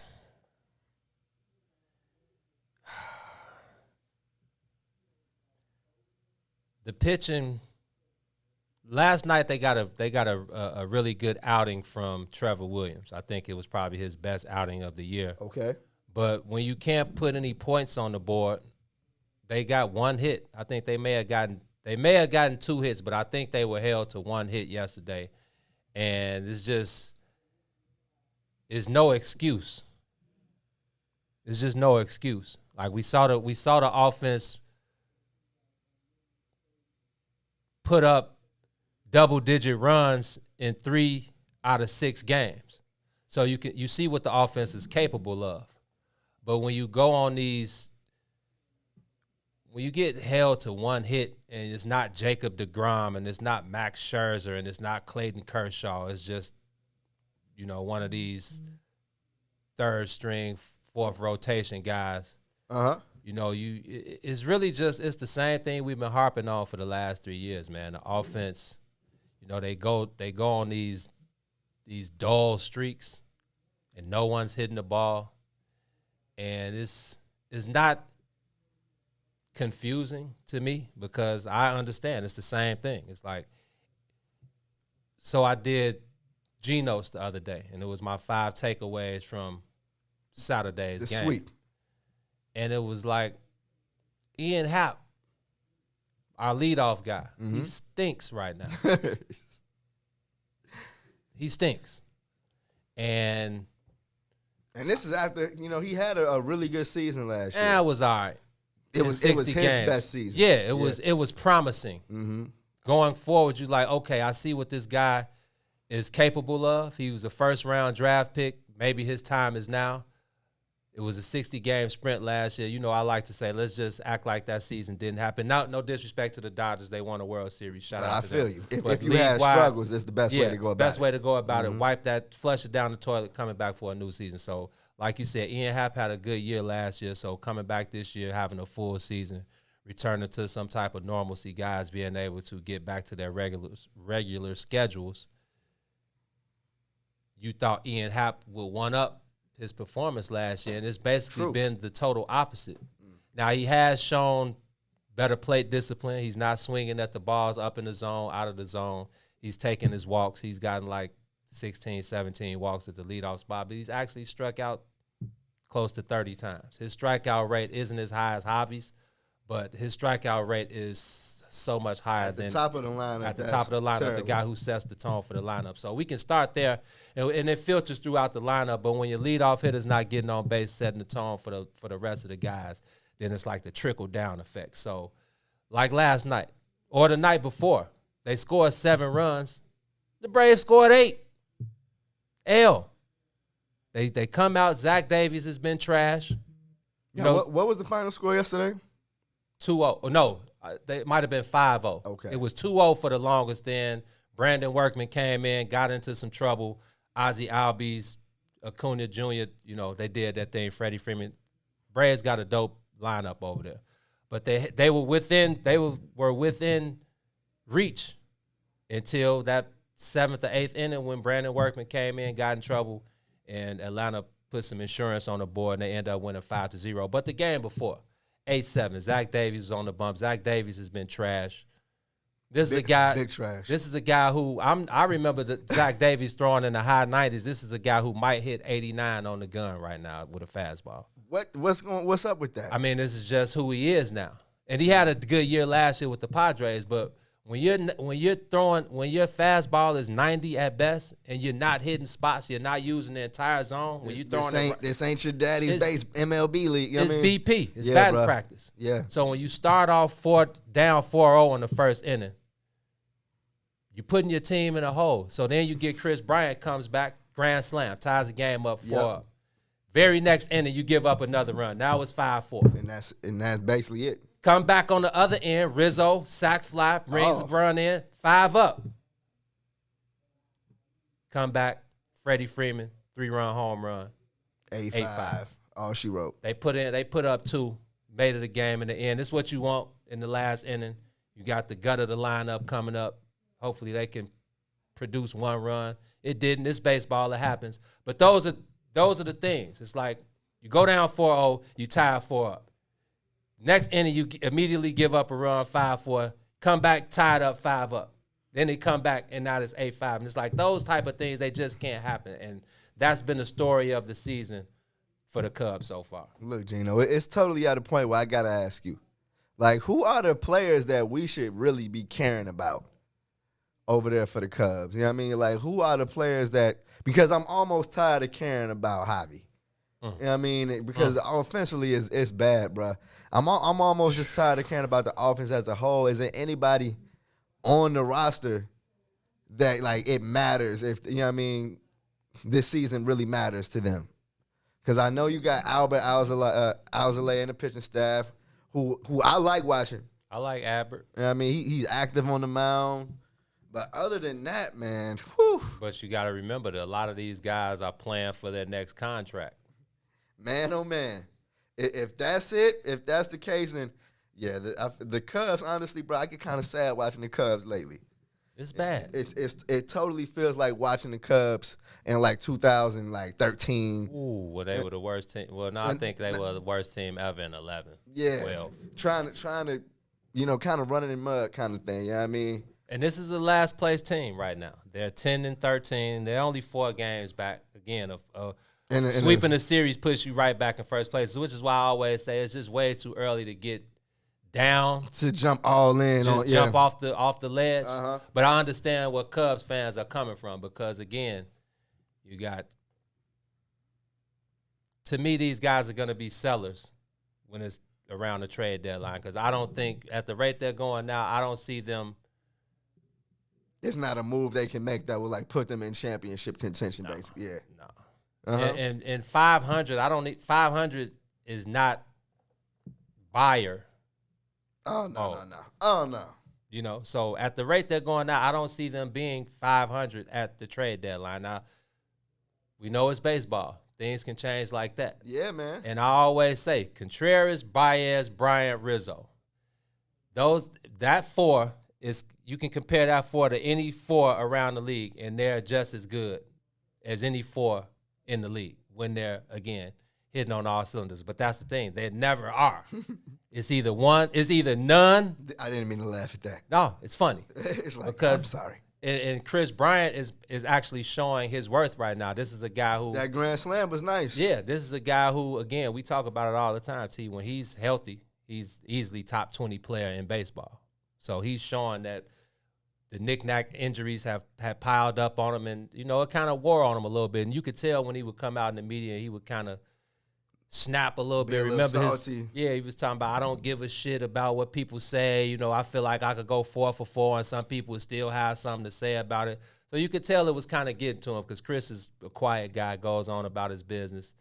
You know, but I think now that the family life has kind of been his thing. He's transitioned. Yeah. He's gotten older. Yeah, he's got more responsibilities. So I think it's basically now it's just like I'm just playing baseball, doing what I do, letting the chips fall where they may. And he's basically been the Cubs' best hitter by far this year. So, again, when you got KB, Rizzo, and Baez playing for their next contracts, and then you got Willie, you know, he'll be a free agent next year, you know, they got a lot to play for because right now it ain't looking good contract-wise for those guys. Of course, I'm hoping for the best for those guys. But, man, you know, I feel like something definitely has to be done on the north side. I feel like on Twitter, when I see, like, people talking about the game, it's like gloom and doom, fam. Like, I rarely see, like, people talking positively about the Cubs now. So, yeah, I feel like the trade is like a slow kind of crawl to the trade deadline where it's like, damn, it's already May. You know what I mean? It's like, if y'all are going to wake up, it's May now, you know? It is. And again, a 4-game losing streak. They got a 4-game set in Atlanta right now. Tonight is game 3. Best thing about it, they got Kyle Hendricks on the bump. A guy who his first 3 or 4 outings kind of bumpy, still looking to find himself. His last outing was kind of vintage Kyle Hendricks. He gave up a couple homers late, but the game was already, you know, over. So looking forward to Kyle coming out. And I think the guy who was going for Atlanta was the guy that the Cubs, they scored 13 runs off of the last time. I saw that. This would be a good time to, you know, get the bats going, have a good performance from Kyle. I think the Cubs are last in the league in pitchers, like innings per starting pitcher. I think they're below 5. Wow. They might be like 4.2. Their starters may average going 4.2 innings per start. Those are long reliefs. I mean, that's a long relief pitcher, you know? Yeah. It's like, that's pretty bad. Yeah, so first pitch, 6 o'clock. But at the same time, they are playing like Robert, you know, they playing Acuna Jr., Freddie Freeman, Ozzie Albies, Dansby Swanson. They got that's a nice little lineup over I mean, I had to throw Acuna Jr. Onto my jersey list, bro. I'm like, I'm gonna have to grab that jersey. The man is he's been nasty for a few years, but this year the man is just like I feel like he's starting faster than he ever has. I'm gonna have to grab the jersey. Kid. Oh no, Ronald Acuna Jr. is definitely Juan Soto, Acuna Jr., Tatis. Those are definitely the guys for the future. Soto was just a baseball name. You know what I mean? It is. Soto, are they related? You know, Giovanni Soto. Giovanni Soto. Remember him? Yes. Was he a catcher? Yeah, he was a catcher. Yeah. No. Soto, Tatis Jr., Acuna Jr. Tatis Jr., bro. Tatis See, Jr. now, I spent a lot of the weekend, I watched a lot of basketball, but then I watched that Padres-Dodgers series, bruh. Tatis Jr. is what it's like when you can just do whatever you want at the plate on offense. And enjoy it. Man, the man is just entertaining as hell. Yes, he was on the White Sox roster, but I can't stress myself out about those things. No, Tatis Jr. is definitely must-see TV. He has a great time playing the game. And hopefully kids are watching and they're seeing. And MLB, I'm glad they're – hopefully MLB is watching. Yeah, that's what I'm saying. Y'all they're watching. Ass. Yeah, they're what was the slogan? Let the players play. Let the kids play. And Fernando Tatis, Ronald Acuna Jr. Those guys are definitely doing them with some flair, and it's cool to see. Not only are they 5-tool players and great for their teams, but I think they're great for Major League Baseball if Major League Baseball is trying to attract a younger generation to the game. I think these are guys who you let lead the way because they are the future. So I'm with you. I watched that Dodgers series. Padres won 3 or 4.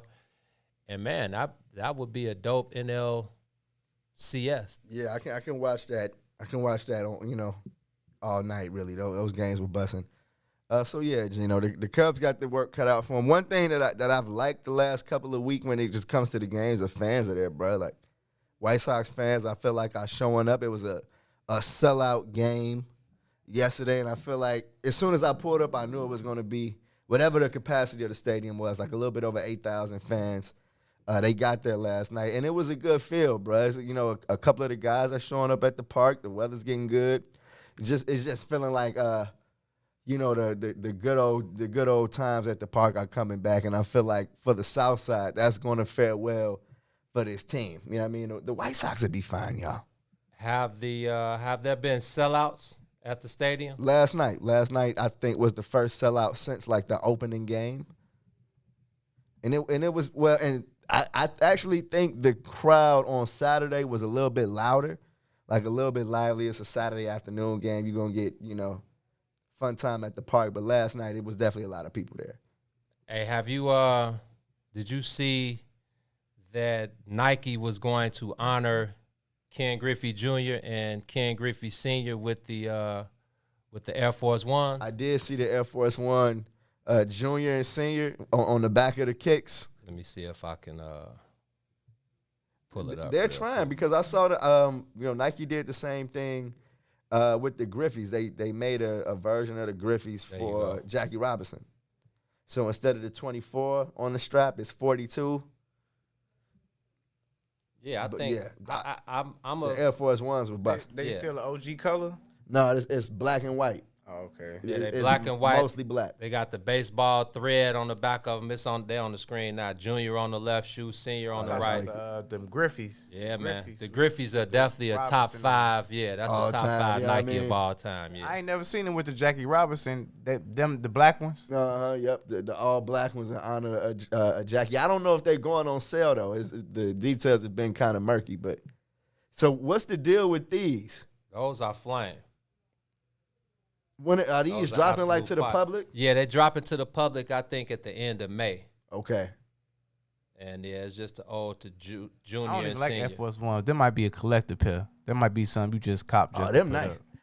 With the navy blue. Yeah, that's nasty, actually. Yeah, man. Honestly, I'm down for these companies honoring guys like Ken Griffey.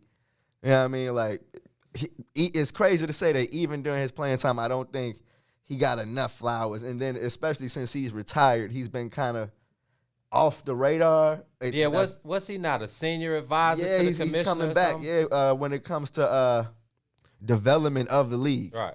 And I feel like it's essential that they get somebody like Ken Griffey in there because I'm not sure if the powers that be know, but he is black baseball coach. No doubt. I wanted to be Griffey Jr. Wore my hat backwards on the field.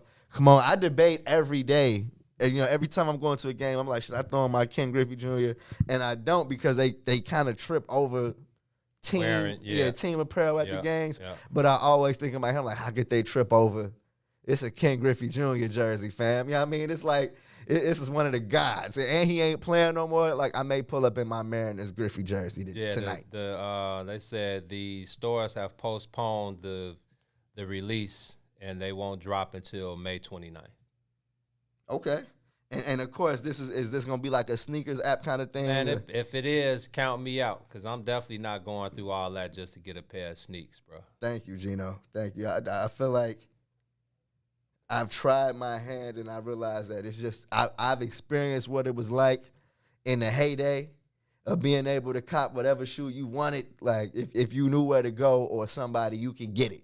Now this game with the bots and everything, I'm just happy that I lived. You know what I mean? That I was able to cop some shoes in the heyday because now it's over. Yeah, I'm not going. It's over. The shoe game is terrible. I'm not going. I'm not going through all that to cop some Come on, kicks. like all the shoes I wear now, like on average, they're at least 7-8 years old. You know what I mean? Shoes that I've had for a long time that I'm like deciding to go ahead and put on and just rock them now because I'm like, I'm not trying to spend $300 on I'm not. new pair of shoes. I'm not. It's over. That I like. It's over. You know, so.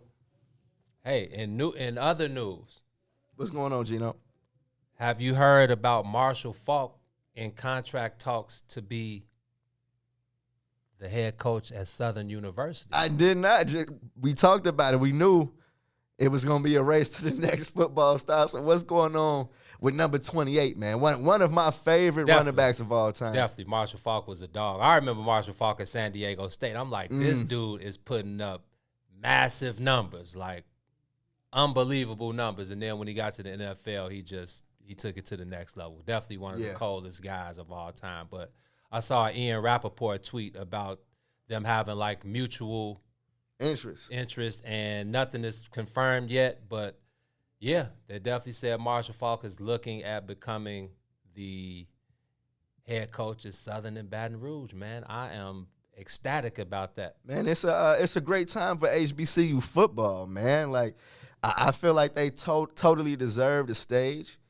And, you know, although I feel like I'm always going to kind of be like, all right, now what about what's happening to the football? You know, where are the good football minds in HBCU football? Is it just going to be ex-NFL players? And honestly, right now, if that's the case, I'm cool with it. I'm up with it 100%. Because they need a pulse. You know what I mean? It's no pulse right now. They need somebody to breathe some life into what's going on right now. And so if Marshall Faulk is the next to go, come on. And then Southern? Yeah, he's going to attract.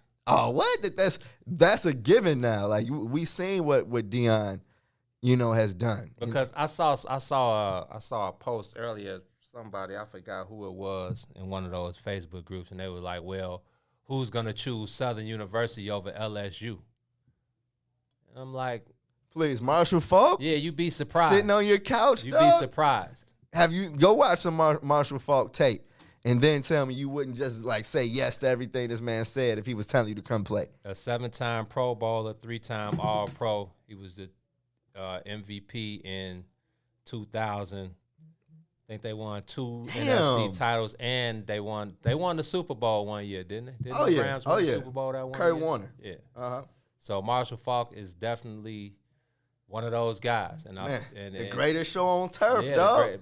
Him, Torrey Holt, Oz Hakeem, Kurt Warner. Isaac Bruce. Oh, man. Boy, they was out of control. How those dudes not Hall of Famers, G? Torrey Holt, Isaac Bruce. Stop. Hall of Famers. And you said Oz Hakeem. He was wicked, boy. Man, they was the greatest show on turf. Was definitely something to see. So shout out to Southern. Yeah, man. For understanding what's going on and recognizing and going out and throwing their hat into the mix. I love it. Yeah, I remember Marshall Faulk had got caught up in that lawsuit about sexual harassment by the on-air talent. And I know Marshall Faulk was a part of that. And I remember NFL Network had reached a settlement with the lady. So, you know, hopefully, well, I won't speak on that, but they reached an agreement, things in the past, and hopefully Marshall Faulk accepts the deal and makes his home in Baton Rouge, man. I'll be more than happy for the school and, you know, the football team. That's going to definitely shed some light, especially after we beat the brakes off of Grambling in the Bayou Classic a couple of weeks ago. Grambling, sorry, but y'all still ain't on absolutely nothing. Yeah, man. Shout out to HBCUs. Come on, Morgan State. That's somebody who just said it. Boosie just said it. Just waiting for Morgan State, T. Definitely just waiting for Morgan State to get back in the mix. Some running back is already over there, and I hate that I'm drawing blanks on the name right now. But I think they have an ex-NFL player as a head coach over there. Not the stature, not a Hall of Famer, but I feel like Morgan State is always kind of understood. Baby steps, man. Baby steps. So with that being said, man, let's take our 12:30 break. Ron really take us to break. When we come back on the other side, hey, man, 10 games left in the NBA season. Who's your MVP? Who's your defensive player of the year? Who's your coach of the year? We're going to talk some NBA. And we might just kick off our first segment of is it Uchiwali or is it One Mic on the other side of the break. So we'll be back. You on the soil with the Bigs. WIIFTBP. WIIFTBP. Media's just for you and me. WIIFTBP. Media's just for you and me.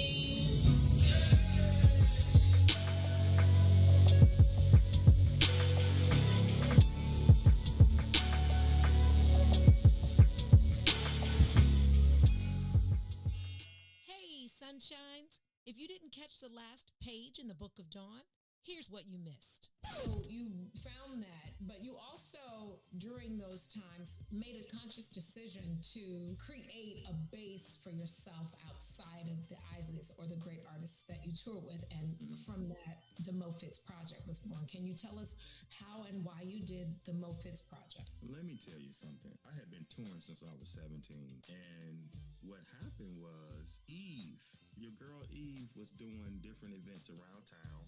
And I remember it was right on 47th Street. Yeah, I think it was Blue 47 or yeah, one of those spots. So Eve was doing something with them. So they were like, we're hiring bands. I was like, I'm gonna put something together and go play, play local. Let me do that. And through that situation from Eve, the Mo Fitz Project was birthed. I was like, oh, okay, this would be great to actually come home and put quality guys together and make music locally outside of the touring. I just found another joy in it. And crazy, remember Terrence came up with the Mo Fitz. Oh, did TK? Yeah. Rest in peace. Rest in peace. Terrence was like, you need to call it the Mo Fitz, Reese. Mo Fitz. Use your name. This is how that name came about. It was Terrence Kane and my girl Eve Bridgeworth. She was the launching pad for that, and then she would hire me to do different events, and she started hiring me to do weddings and stuff she was doing, and then it just kind of birthed into that. Don't forget to tune in weekdays, 9 a.m. to the Book of Dawn from the What's in It for the Black People Media Studios. Roll Tide, y'all. Better. Traffic jam fam. You know it. I'm from the middle of the map. I get around. I've been there and back. Born in Gary, Indian, just to be exact. Got family in the go and family in the nap. Same shit everywhere. Saw it in the A out on Old Nat. Sucker free suckers can't take the heat. Nah, they gon' rap. Big dumb cats. Big guns clap. Another brother dead, another mother son lack. I'm from the era where the niggas did scrap. Seen the same person shot with two different straps. You don't want this, now you don't want that. Tired of fuck shit, wanna take a nap. I'm a dog on these chicks, just a different cat. Must make at least a M to make an impact. Made just paint the Benz matte black, fresh head to toe. Never wore socks that didn't match. Cause I'm from the middle of the map. Yeah, I'm from the middle of the map. I'm from the middle of the map. Nigga, I get around. I've been there and back. Yeah, I'm from the middle of the map. I'm from the middle of the map. Yeah, I'm from the middle of the map. I get around. I've been there and back. Check. I'm from the middle of the map. I get around. I've been there and back. Born in Gary, Indian, just to be exact. Got family in the go and family in the nap. Talking money, shit hit my jack. If it don't make sense, shit I can sense that. Blowing big loud, never the mid pack. See you talk, that's just big cap. Nigga, I walk the walk with graduation hats. Fuck your opinion, nigga, in fact. You fuck my bitch, shit, I tip my hat. Now she dead to me, can't bring her back. Play the game, play the field, never been set. Bulls game, flow seats just like my Benz mats. Blunt to my lips, gun on my hip, her project pack. Act not my cup of tea, rather sip some yak, cause I'm from the middle of the map. Yeah, I'm from the middle of the map. Rest up, Shock G. Every time I hear that now, you know what I mean? I feel like I gotta say that. Shout out to Tony Stanza as well. Tone Bone. Y'all don't know that's the homie that does our theme song. It's the Bigs. They calling us the Bigs. Come on. Shout out to 8 Ball and MJG as well. Tom Bone said he got family from the go and family in the nap. Yes, sir. Yeah, man. Back down on the soil with the bigs, man. We got about 20 minutes left in the joint, so let's talk some NBA right now, man. We got about 10 games left, maybe 11, maybe 12. No more than 12, I think, though. The season is coming down to the end. Playoffs. Depending on how you feel about the Bulls, it may be a good thing. Who cares? Maybe a good thing. Who cares? Our Bulls beat the Heat the other day. It was like, who cares, man? I know they played the Knicks You didn't tonight. care about that win? Obviously not. It kept them in the race for the play-in. They don't need to be in the play-in. I tend to agree with you, Gino. And honestly, on this front, I feel like I'm ready for the Bulls season to end. Thank you. I don't need to see Kobe White in the starting lineup anymore. Oh, Kobe White, without Zach LaVine, he's had 17, 18, 27, 31, 19. Yeah, because somebody got to get the points now that Zach ain't getting them. Somebody in a Bulls jersey has to get those points. Damn, come on, bro. I don't care if the Miami Heat are trash. Thank you. And that was the conversation in the chat after the game. It was like, we don't care they went to the finals, fam. Like, them boys ain't on nothing. Bubble finals. Don't let Charles Barkley tell you what he felt about the bubble. The bubble finals, no fans. Come you on, ain't got to travel. Only man. thing you get to walk on Disney World out there. The Heat might get swept in the first round depending on who they play. 100%. Like, stop it. I don't care about the Bulls. Did you see that layup that Jimmy smoked at the end of that game? I didn't see the game, though. I'm not watching that. I might not even. I won't watch tonight because D Rose is in the building. Well, they're in the building. They playing the Knicks tonight. Yeah, I'm glad you told me because I'm totally watching that. Yeah, but only because of D Rose and Tibbs. That's it. And Julius Randle. All Knicks players. Ain't it sad when you with that team now? I'm trying to tell you, Drake had to put it out there. He's like, bruh, I know Rose and Tibbs is over there, but I can't root for the Knicks, fam. I'm not rooting for the Knicks, but I'm watching the game for D Rose and because I want to see them, not because I want to see Laurie and Vucevic. I'm hoping that the Knicks beat the dog shit out of the Bulls. Oh, me too. Put these guys out of their memory. I mean, out of their misery, please. That would be great. I'm just so tired of the Bulls talk right now. All these Bulls groups that I'm in and all these different opinions. You're going to have to mute the groups, bro. Pieces. And it's like, bro, the Bulls are trash rap right now. The Bulls might be the worst team in the league. Forget the records. I know Minnesota and Houston are the worst teams record-wise, but I would much rather have Karl Anthony Towns, D-Lo, and Anthony Edwards than them guys we got. And the Timberwolves are terrible, bro. The guys are like 18 or something. Anthony Edwards, I like him a lot. And Karl Anthony and D-Lo. That's a decent three-piece. They proven. Like, Karl Anthony Towns is a bona fide all-star. That's a decent three-piece spicy. The Rockets, now they're trash. Christian Wood is good. I saw John Wall is out for the rest of the year. Kelly Olynyk is over there. Oh, my God. And he's averaging damn near 20 and 10 almost over there. But like we said, though, somebody has to get those points. Come on, man. So, yeah. But the Bulls, yeah, who cares? Sorry. And so we're Bulls or what's nothing. What's your verdict on the Vooch trade, bro? Man, that trade was trash, man. So I don't know if we can call it. I still think we have to see what goes on in the draft. If the Bulls get a top 4 pick and they ended up trading Wendell Carter Jr. and Otto Porter. Never forget we drafted Wendell Carter Jr. and didn't draft Michael Porter, and you see what Michael Porter is doing. I remember to the league seeing right it. Where were we for that draft, bro? Yeah. Where were we at? It was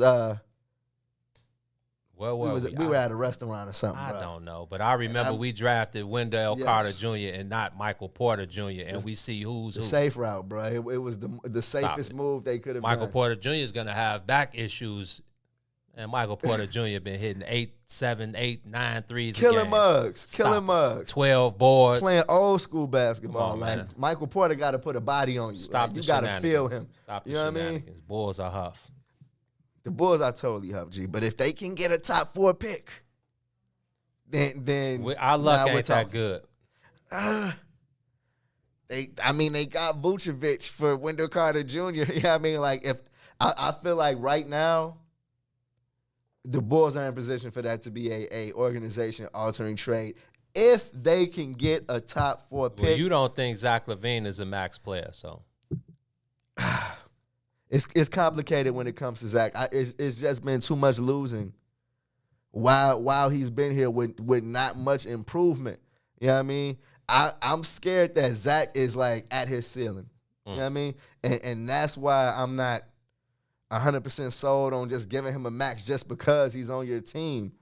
Just because you've had him for the last 3 years. You ain't getting nobody else. Shit, I don't know. You ain't getting no free agent. See, I don't know. Man, ain't nobody trying to come here, man. Now that's one of the reasons I would keep Zach. It's because I feel like so then you're gonna have to max him out. You keep him, you max him. End of story. I feel like that's just gonna have to be a pill that you may have to end up swallowing. I just don't feel like max goes with Zach LaVine. The Bulls still lose to teams they should be beating. I mean, the injury thing, I mean, I know it's not an injury. It's possibly COVID right now. You know what I mean? So I'm not going to, say that injuries are a problem with Zach because he's done nothing but come back spectacular from his ACL injury. You know what I mean? But I totally don't know if Zach is a guy that, that you go and win the playoff series with, bruh.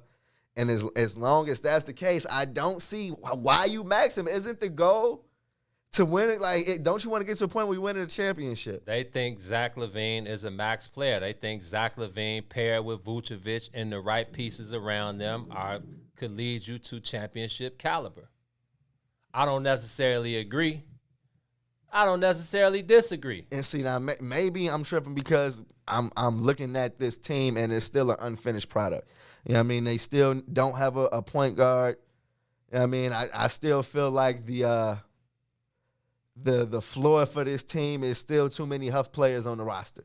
All right. And maybe if they get those things dealt with over the summer, I may feel differently about Zach. But I just feel like it's a couple of times where Zach could have put this team on his back and didn't. We either saw him with an ugly turnover, a bad decision on shot selection. Kenneth Steele says Zach ain't that guy. I'm more in that boat than the other boat right now. I told y'all I'm right in the middle. I don't necessarily know if he's a max player, but I'm not mad at the Bulls if they do max him because niggas is getting max, excuse my language, but guys is getting max contracts without the output of Zach LaVine. Let me ask you, that's facts, that's facts.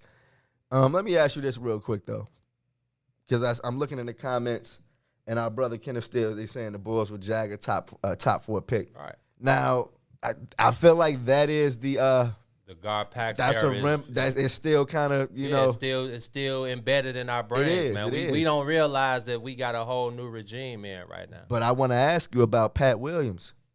What how are you feeling about him in his first year? I mean, he's regressed over the last few weeks. Yeah, it's nothing. I mean, it's they hit a freshman wall. It's common. But I told you when I asked Pat at the beginning of the season about being rookie of the year and first team all rookie, and he said that wasn't really on his success, his team success. And yeah, that's the right thing to say, but I didn't want to hear that. I wanted to hear a dog.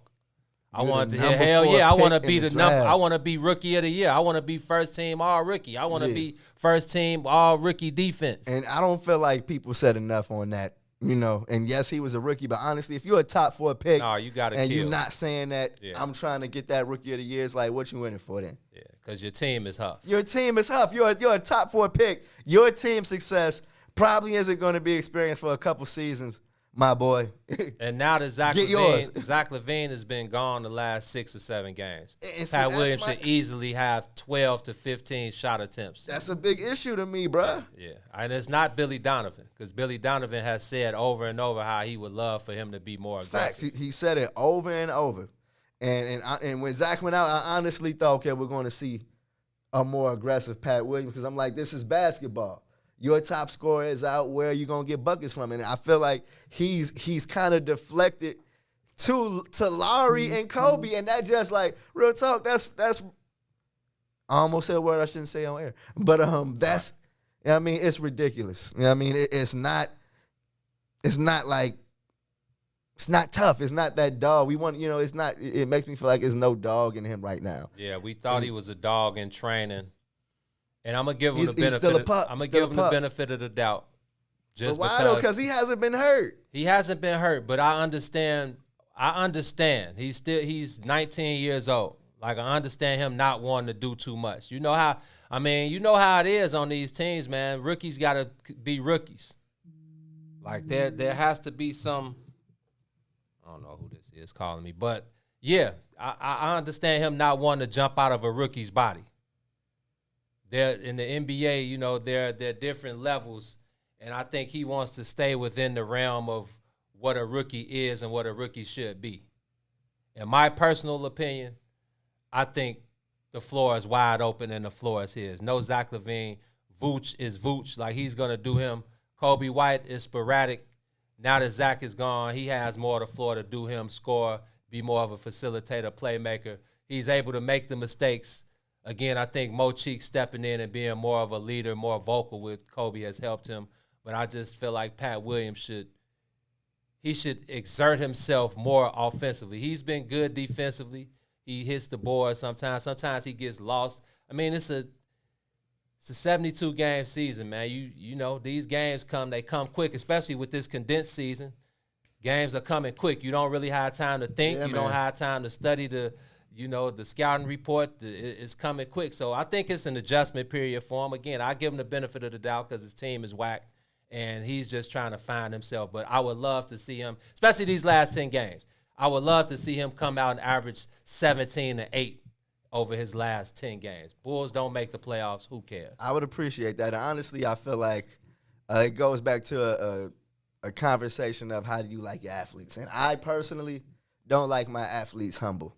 You know? No, I don't want to see dog. Exactly. I like, yes, the shout out to Stay Humble, Gino, that's you. But no, I need you to feel like can't nobody F with you. You feel me? And if somebody thinks they can F with you, then they the next up on the Summer Jam screen. I need Pat Williams to feel like that. Okay? Like, Pat, they took you number 4 for a reason.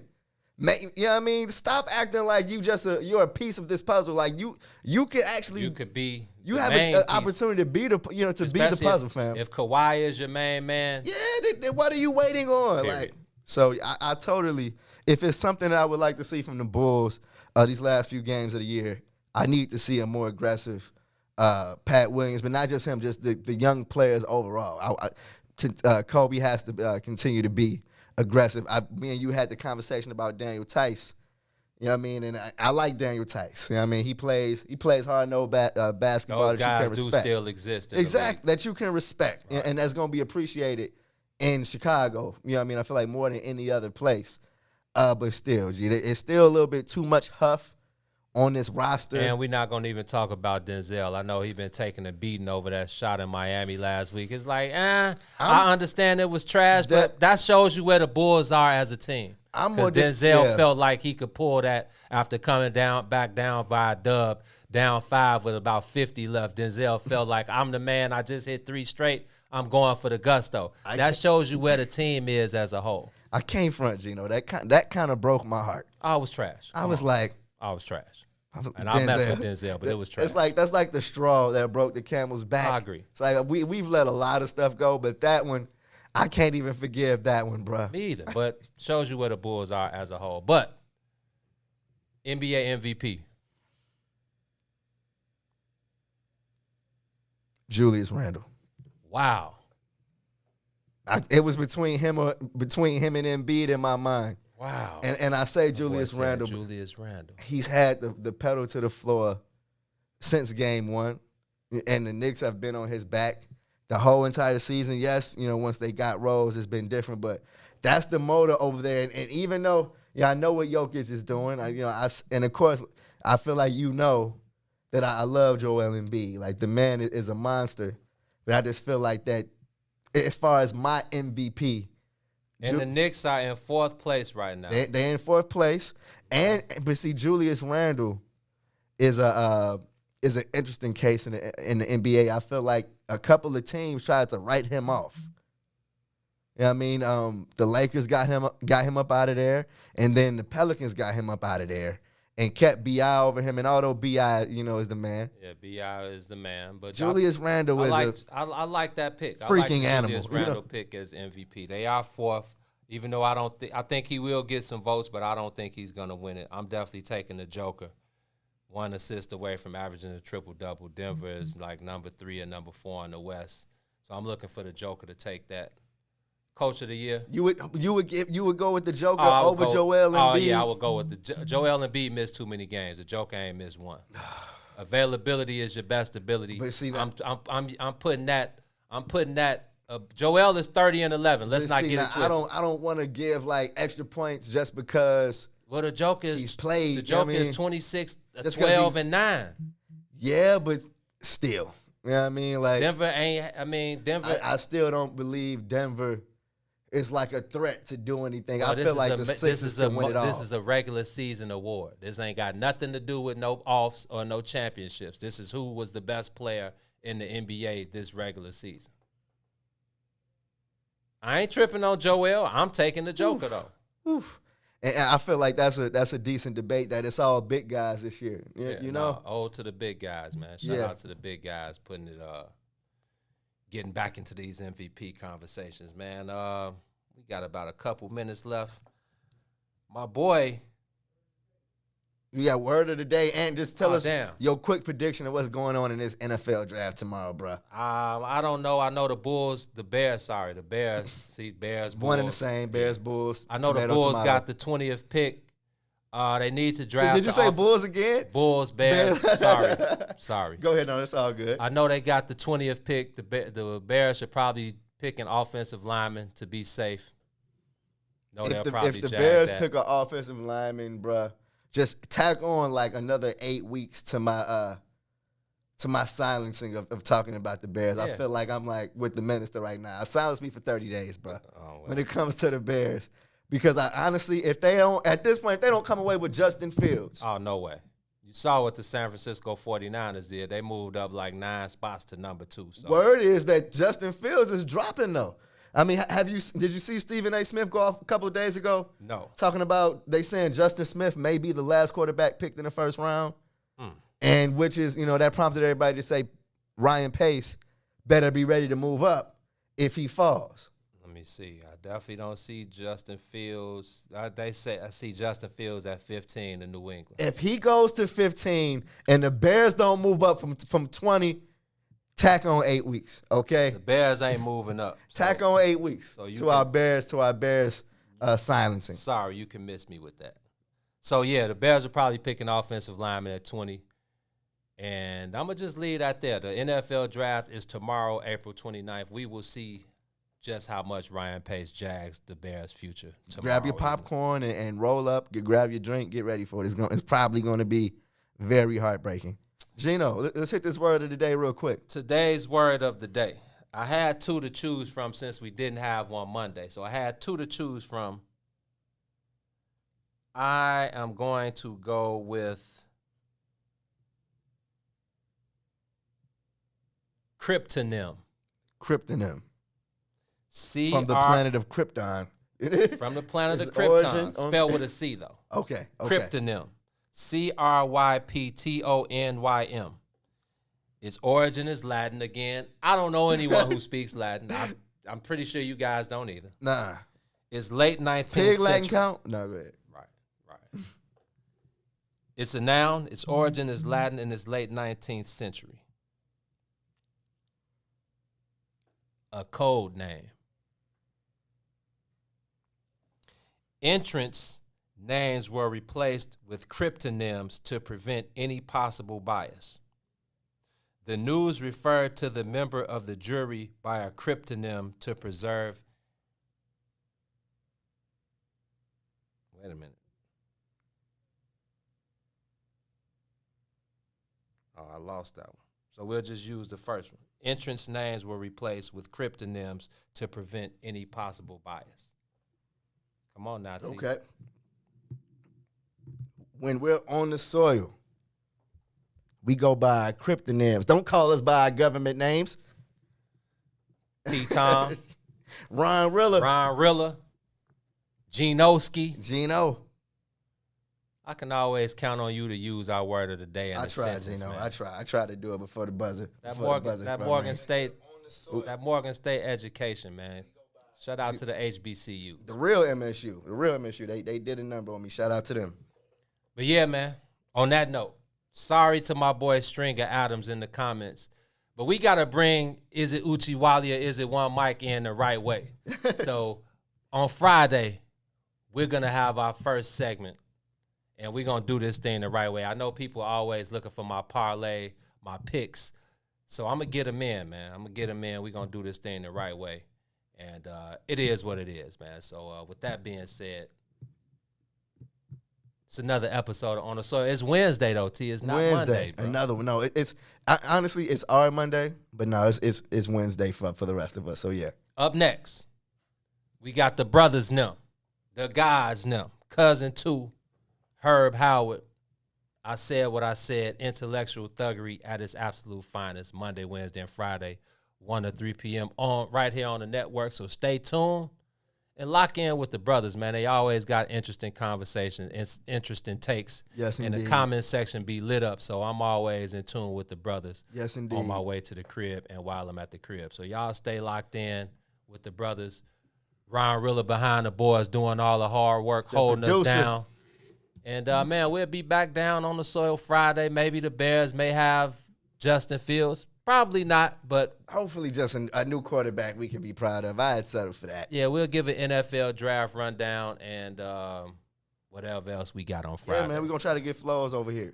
Okay, we'll get our Bears beat writer correspondent Flows and Delaney in the building with us. So until Friday, man, we appreciate the family members in the chat holding us down. Real family. Show love, spread love, stay away from the haters. Circulate the dollar with your people. You see me, I got on the Surin Madam fit today. I got on the trucker. I got on the demonstration. Shout out to Autumn and Brian. That crew neck is nice. I missed that. I need that. Man, I'm feeling lovely up here, man. So circulate the dollar with your people, but more importantly, man, always keep it player, man. It's a lot of unplayer individuals running around, making the brothers and making the people look bad out in these streets. So y'all get on y'all square, man, because y'all know the brothers are watching, man, and we will come and check y'all with no problem. So we watching. In the words of Chad Butler, a.k.a. the great Pimp C. R.I.P. to the pimp. The pimp. Let's go. Get off the boo-boo. It's us. WIIFTBP.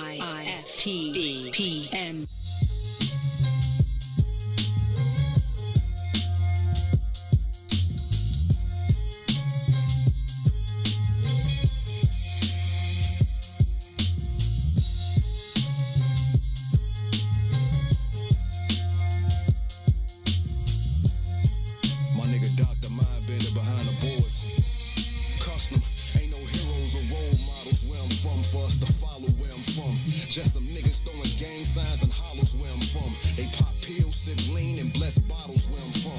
You still ain't figured it out, nigga, Chicago where I'm from. Home of some of the most notable women and men to exist. But the only stars niggas on their heads, the fan in the six.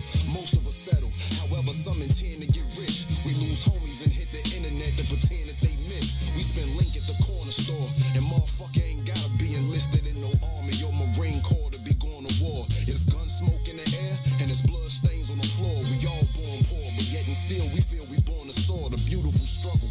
Bodies left blood oozing in puddles. We love to hate like a poisonous dart from Cupid then struck you. Shit, you stupid as fuck if you let the stupid instruct you. Should be using your muscle to